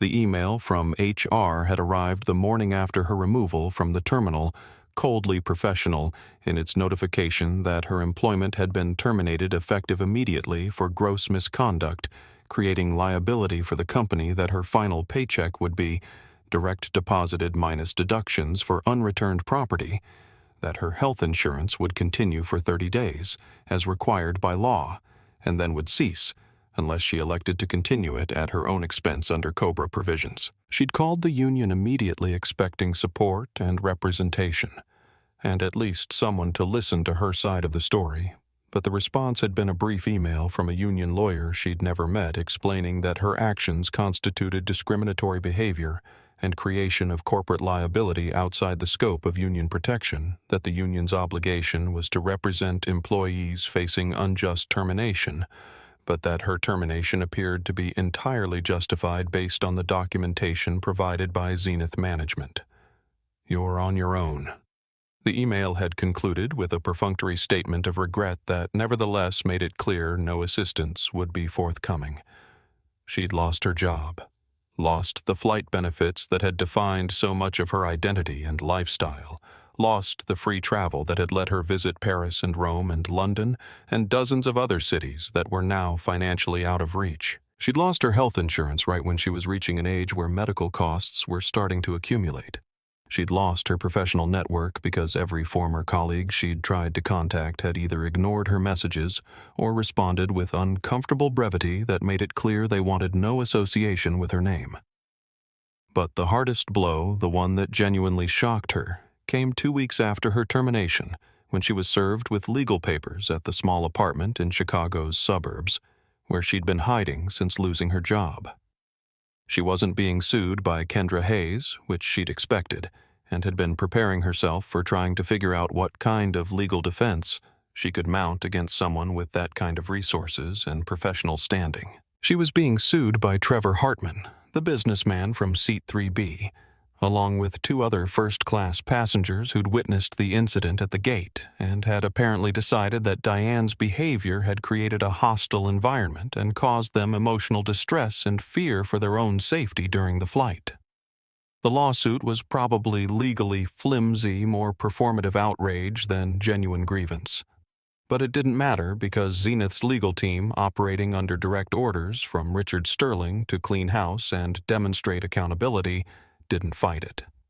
They settled immediately with the passengers for undisclosed amounts, and then Zenith's insurance company filed a separate lawsuit against Diane personally to recoup the settlement costs, citing her termination for gross negligence as justification for holding her financially responsible for the consequences of her actions. The legal fees alone were ruinous, and when Diane's lawyer explained that the insurance company's case was probably strong enough that fighting it would cost more than settling, she'd had to make the crushing decision to agree to a payment plan that would consume most of her income for the foreseeable future. She had to sell her condo in Queens, the modest 2-bedroom she'd been proud of owning outright after decades of mortgage payments, because she needed the equity to pay legal bills and to have something to live on while she searched for new employment in an industry that had blacklisted her name. Her friends from the airline evaporated like morning fog, avoiding her calls and messages, clearly having decided that association with her was professionally toxic. The few who did respond sent brief messages expressing sympathy, but making it clear they couldn't be seen supporting someone who'd been terminated for discrimination. She was 58 years old, unemployed in an industry that wouldn't hire her, facing legal debts that would take years to pay off, living in a studio apartment that cost half what her mortgage had been but felt like a prison compared to the home she'd lost. The only job she could find after months of searching and dozens of rejected applications was a customer service position at a call center that paid $16 an hour and required her to read scripts to angry people who called to complain about products she knew nothing about. But even that soul-crushing work was better than what came 6 months after her termination, when a former Zenith pilot who remembered her spotted her working a different job entirely.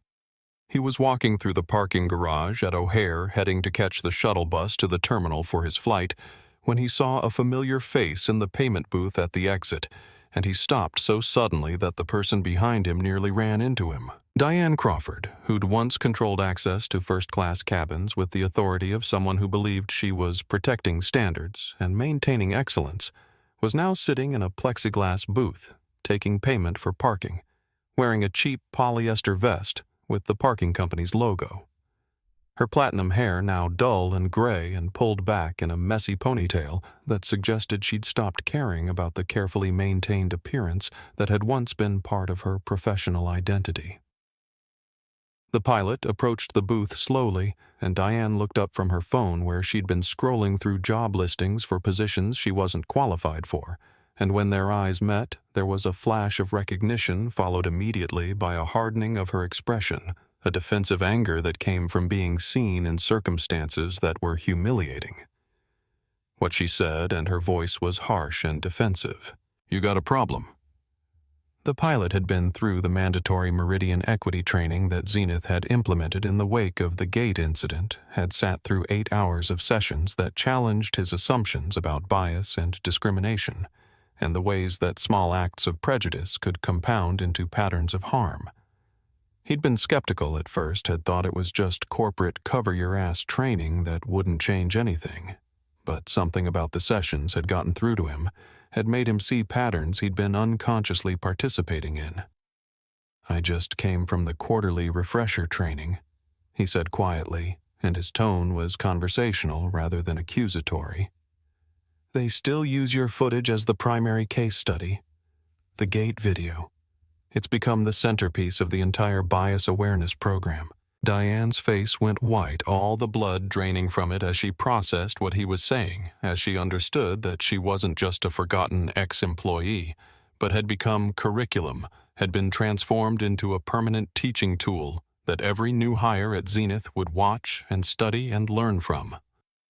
"They call it the Crawford liability case," the pilot continued, and there was something almost like sadness in his voice. "Every new employee sees the full video of what happened at the gate. They see you refuse to scan the boarding pass. They see you snatch it from her hand. They hear your exact words about fraud and forgery. And then they see the consequences termination lawsuits, the 43 other passengers who came forward with similar complaints. You're famous, Diane. Everyone who works for Zenith knows your name. Everyone knows exactly what you did and what happened because you did it." Diane stared at him, her mouth opening and closing as she tried to form words that wouldn't come as the full scope of her legacy became clear in a way it hadn't been before. She wasn't going to be forgotten, wasn't going to fade into obscurity and eventually be remembered only as someone who used to work at the airline back in the day. She was going to be remembered forever, preserved in training videos and policy manuals and case studies about what not to do. Her worst moment captured on camera and dissected endlessly by people who would use her failure as a cautionary tale about the dangers of unchecked bias and the consequences of abusing small amounts of power. Her name, which she'd worn proudly on her gleaming Zenith name tag for 27 years, which had represented status and authority and professional identity, was now synonymous with disgrace and discrimination and catastrophic error in judgment. The epitome of what every employee was taught to never become. 27 years of service, of climbing through ranks, of building expertise and seniority, and what she'd believed was respect, all of it erased and replaced with a permanent lesson. Don't be a Diane Crawford. The pilot waited for a response, but when none came, he simply took his parking ticket and his receipt and walked away, leaving Diane alone in her plexiglass booth with the crushing weight of understanding that this was her legacy. This was how she would be remembered. This was the monument she'd built to her own prejudice, and the price she'd paid for making assumptions about who belonged where, based on nothing more than the color of someone's skin and the casual cut of their clothes.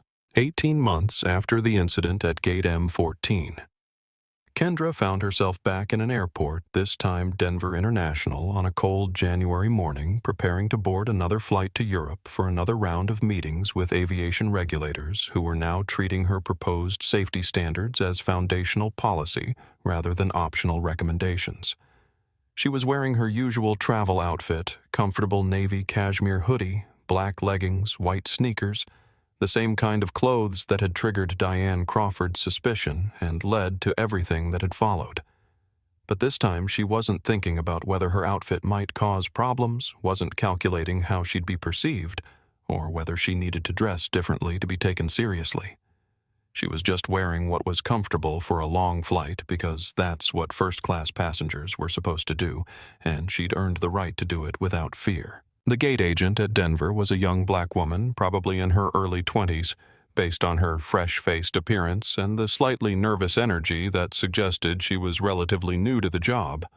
Her name tag said Jordan, and when Kendra approached the priority boarding podium, Jordan's face lit up with recognition that was warm and genuine rather than suspicious. "Good morning, Dr. Hayes," Jordan said, scanning Kendra's boarding pass with smooth efficiency. "We're honored to have you flying with us today. May I help you with your briefcase?" There was no hesitation in her voice, no double-checking of documentation, no suspicious assessment of whether Kendra's appearance matched expectations for a first-class passenger. just professional service delivered with genuine respect. The kind of interaction that should have been standard but that Kendra knew was the result of hundreds of hours of training and cultural change that had rippled out from one gate agent's catastrophic error in judgment. Kendra paused and really looked at Jordan, saw the confidence in her posture and the lack of fear in her eyes, saw someone who'd been trained to see passengers as individuals rather than as problems to be solved or threats to be managed. "Thank you, Jordan," Kendra said warmly. "I appreciate that, but I've got it. Have a great morning." "You too, Dr. Hayes. Enjoy your flight." As Kendra walked down the jet bridge, she noticed that the cabin crew was diverse in a way that felt natural rather than performative, with flight attendants of various races and backgrounds, all working together with the kind of professional camaraderie that came from being properly trained and fairly treated. One of the attendants, a young woman of color with her hair in braids, greeted Kendra with a smile that suggested she recognized her and was proud to be serving her. Kendra settled into her seat and pulled out her laptop, checking her email while waiting for the rest of the passengers to board, and she found a message from Elena with the subject line, "Q3 Metrics Report."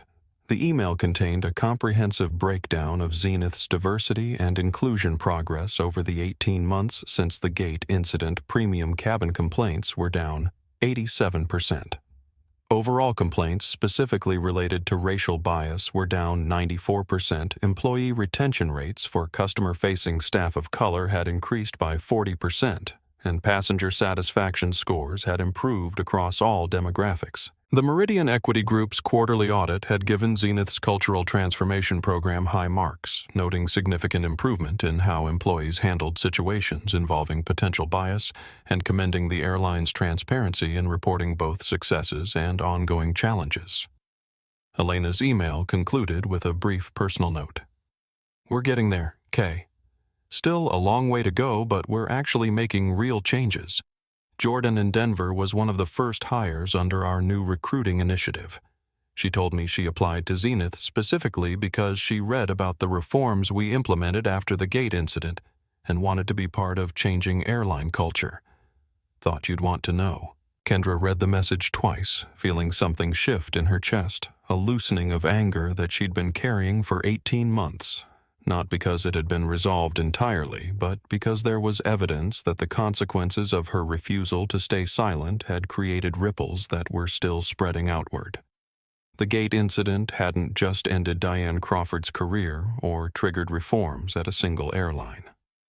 The story had spread through the aviation industry with the speed that only genuine scandal could achieve, had been picked up by business publications and diversity advocates and industry analysts who'd used it as a case study in what happens when unchecked bias meets someone who has both the power and the will to demand accountability. Other airlines, fearing similar incidents and similar consequences, had quietly begun their own reviews of complaint processes and training programs, had started asking uncomfortable questions about their own cultures and whether they had their own Diane Crawfords operating with unchecked authority.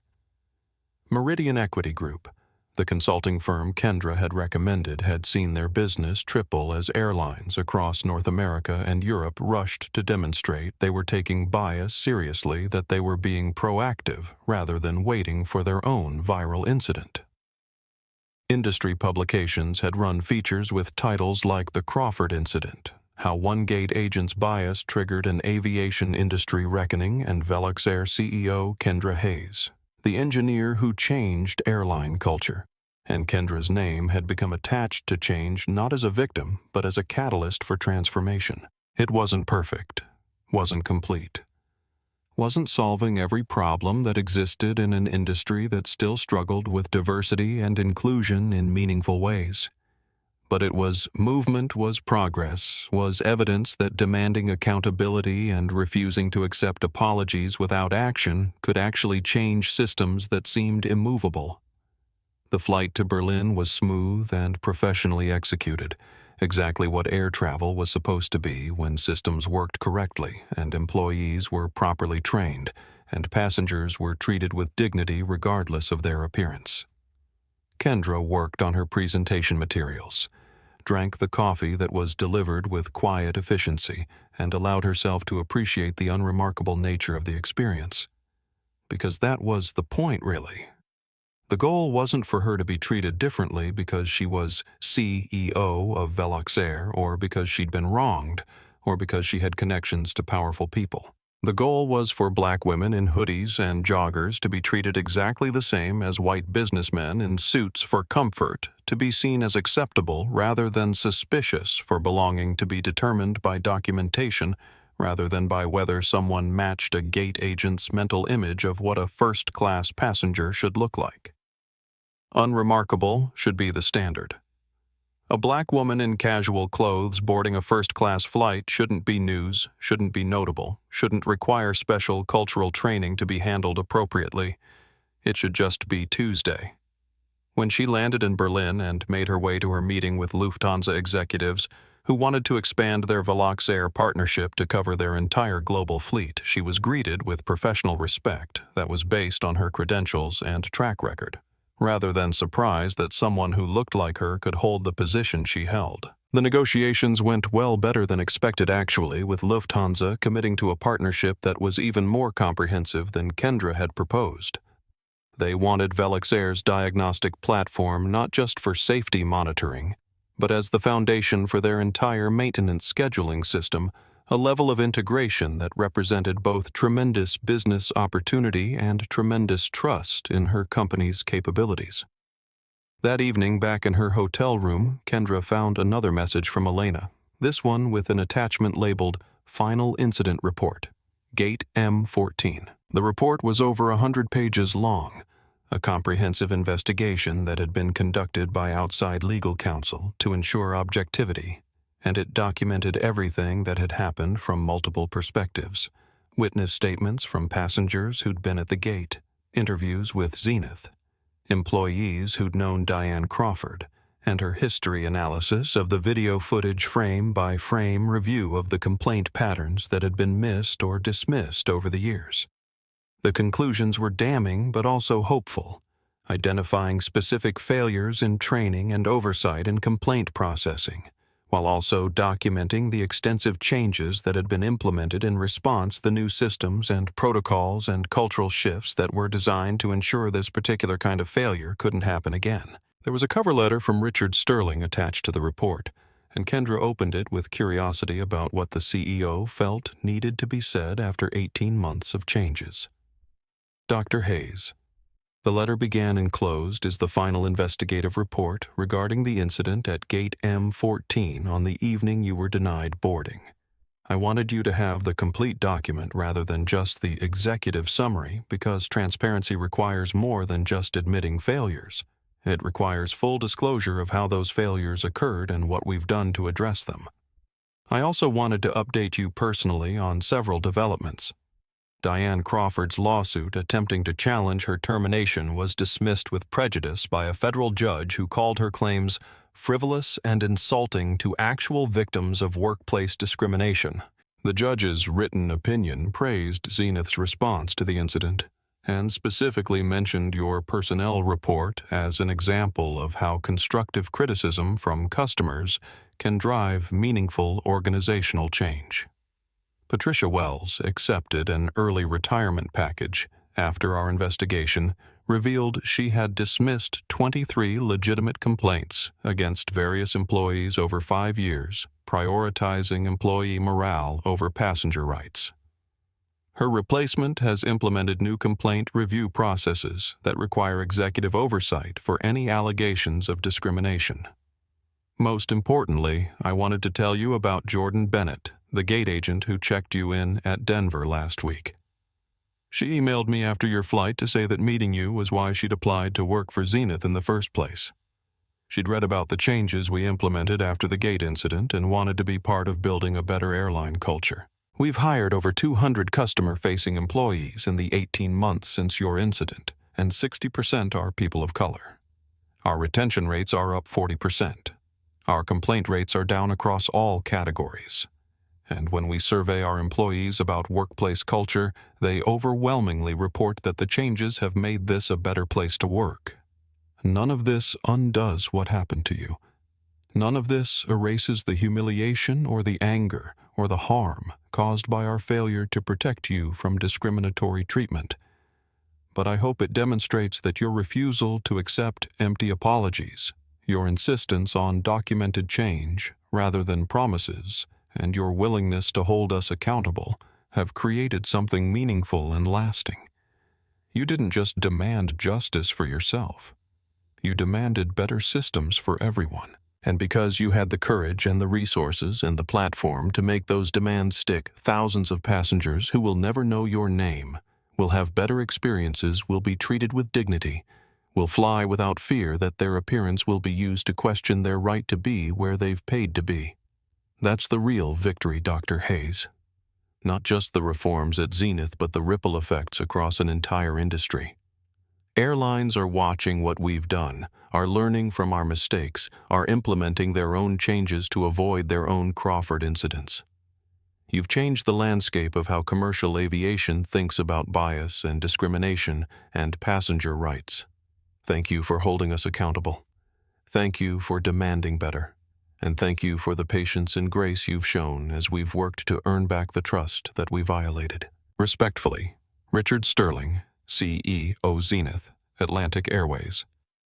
Kendra read the letter twice, and when she finished, she sat in her hotel room looking out at the lights of Berlin and thinking about her father, about what he would say if he could see what she'd built, and how she'd used the incident that could have broken her to instead break open systems that needed to change.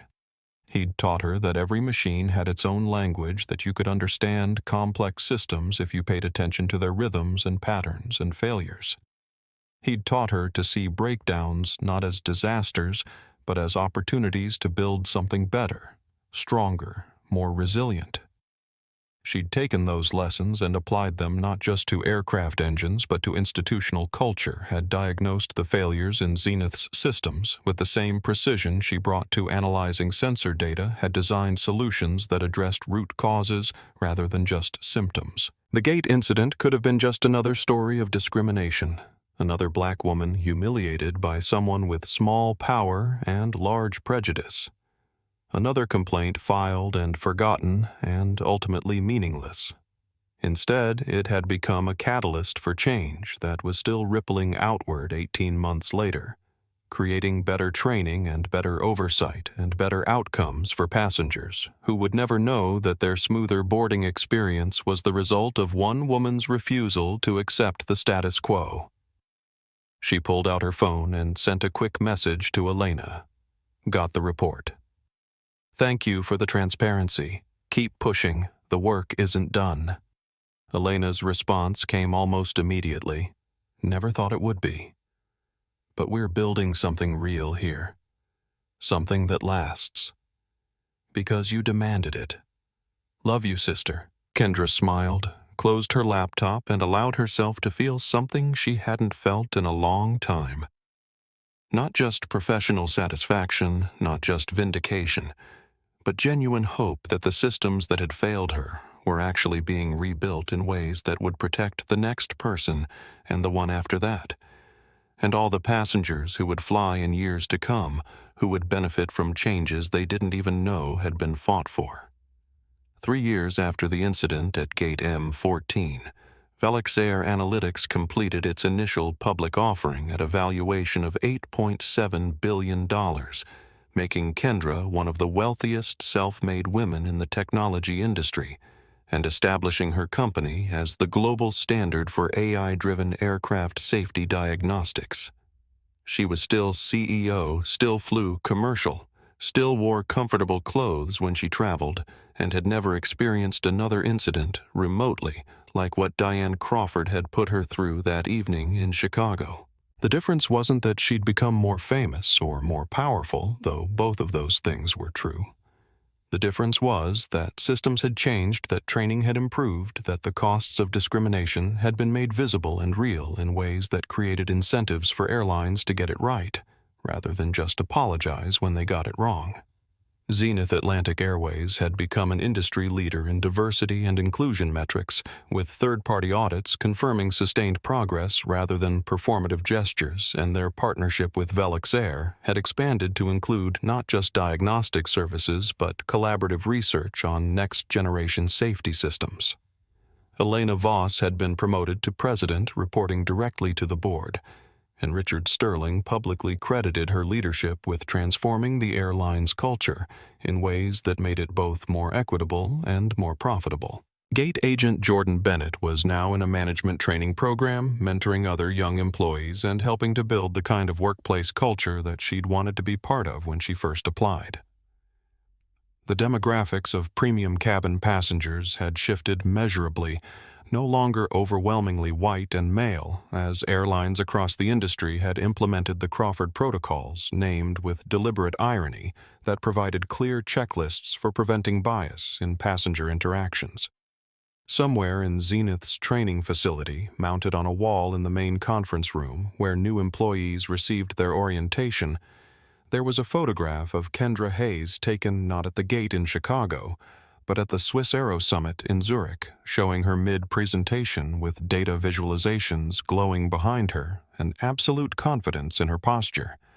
The caption read simply, "Dr. Kendra Hayes, Velux Air Analytics, Partner in Excellence." New hires walked past that photo daily, most of them never knowing the full backstory of what had brought it there, never understanding that the professional relationship it commemorated had been forged in the aftermath of discrimination and failure.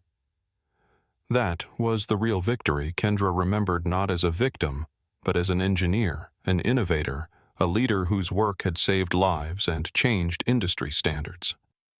Young black girls touring the facility with school groups saw that photo and saw possibility, saw someone who looked like them in a position of power and influence and accomplishment. And somewhere in a small apartment in Chicago in a desk drawer that she rarely opened anymore, Diane Crawford kept a copy of an industry magazine that had run a feature story about the transformation of airline culture, a story that centered Kendra's work and mentioned Diane only as a footnote, as the cautionary tale that had sparked necessary change, as the person whose name had become shorthand for exactly what not to do, and she understood with absolute clarity that this was her legacy. This was how she would be remembered, and there was no appeal, no redemption, no way to undo what she'd broken when she'd decided that a black woman in joggers couldn't possibly belong in Suite 2A. If you found this story powerful and want to see more content about justice, accountability, and standing up against discrimination, please like this video and subscribe to our channel for more real-life stories that matter.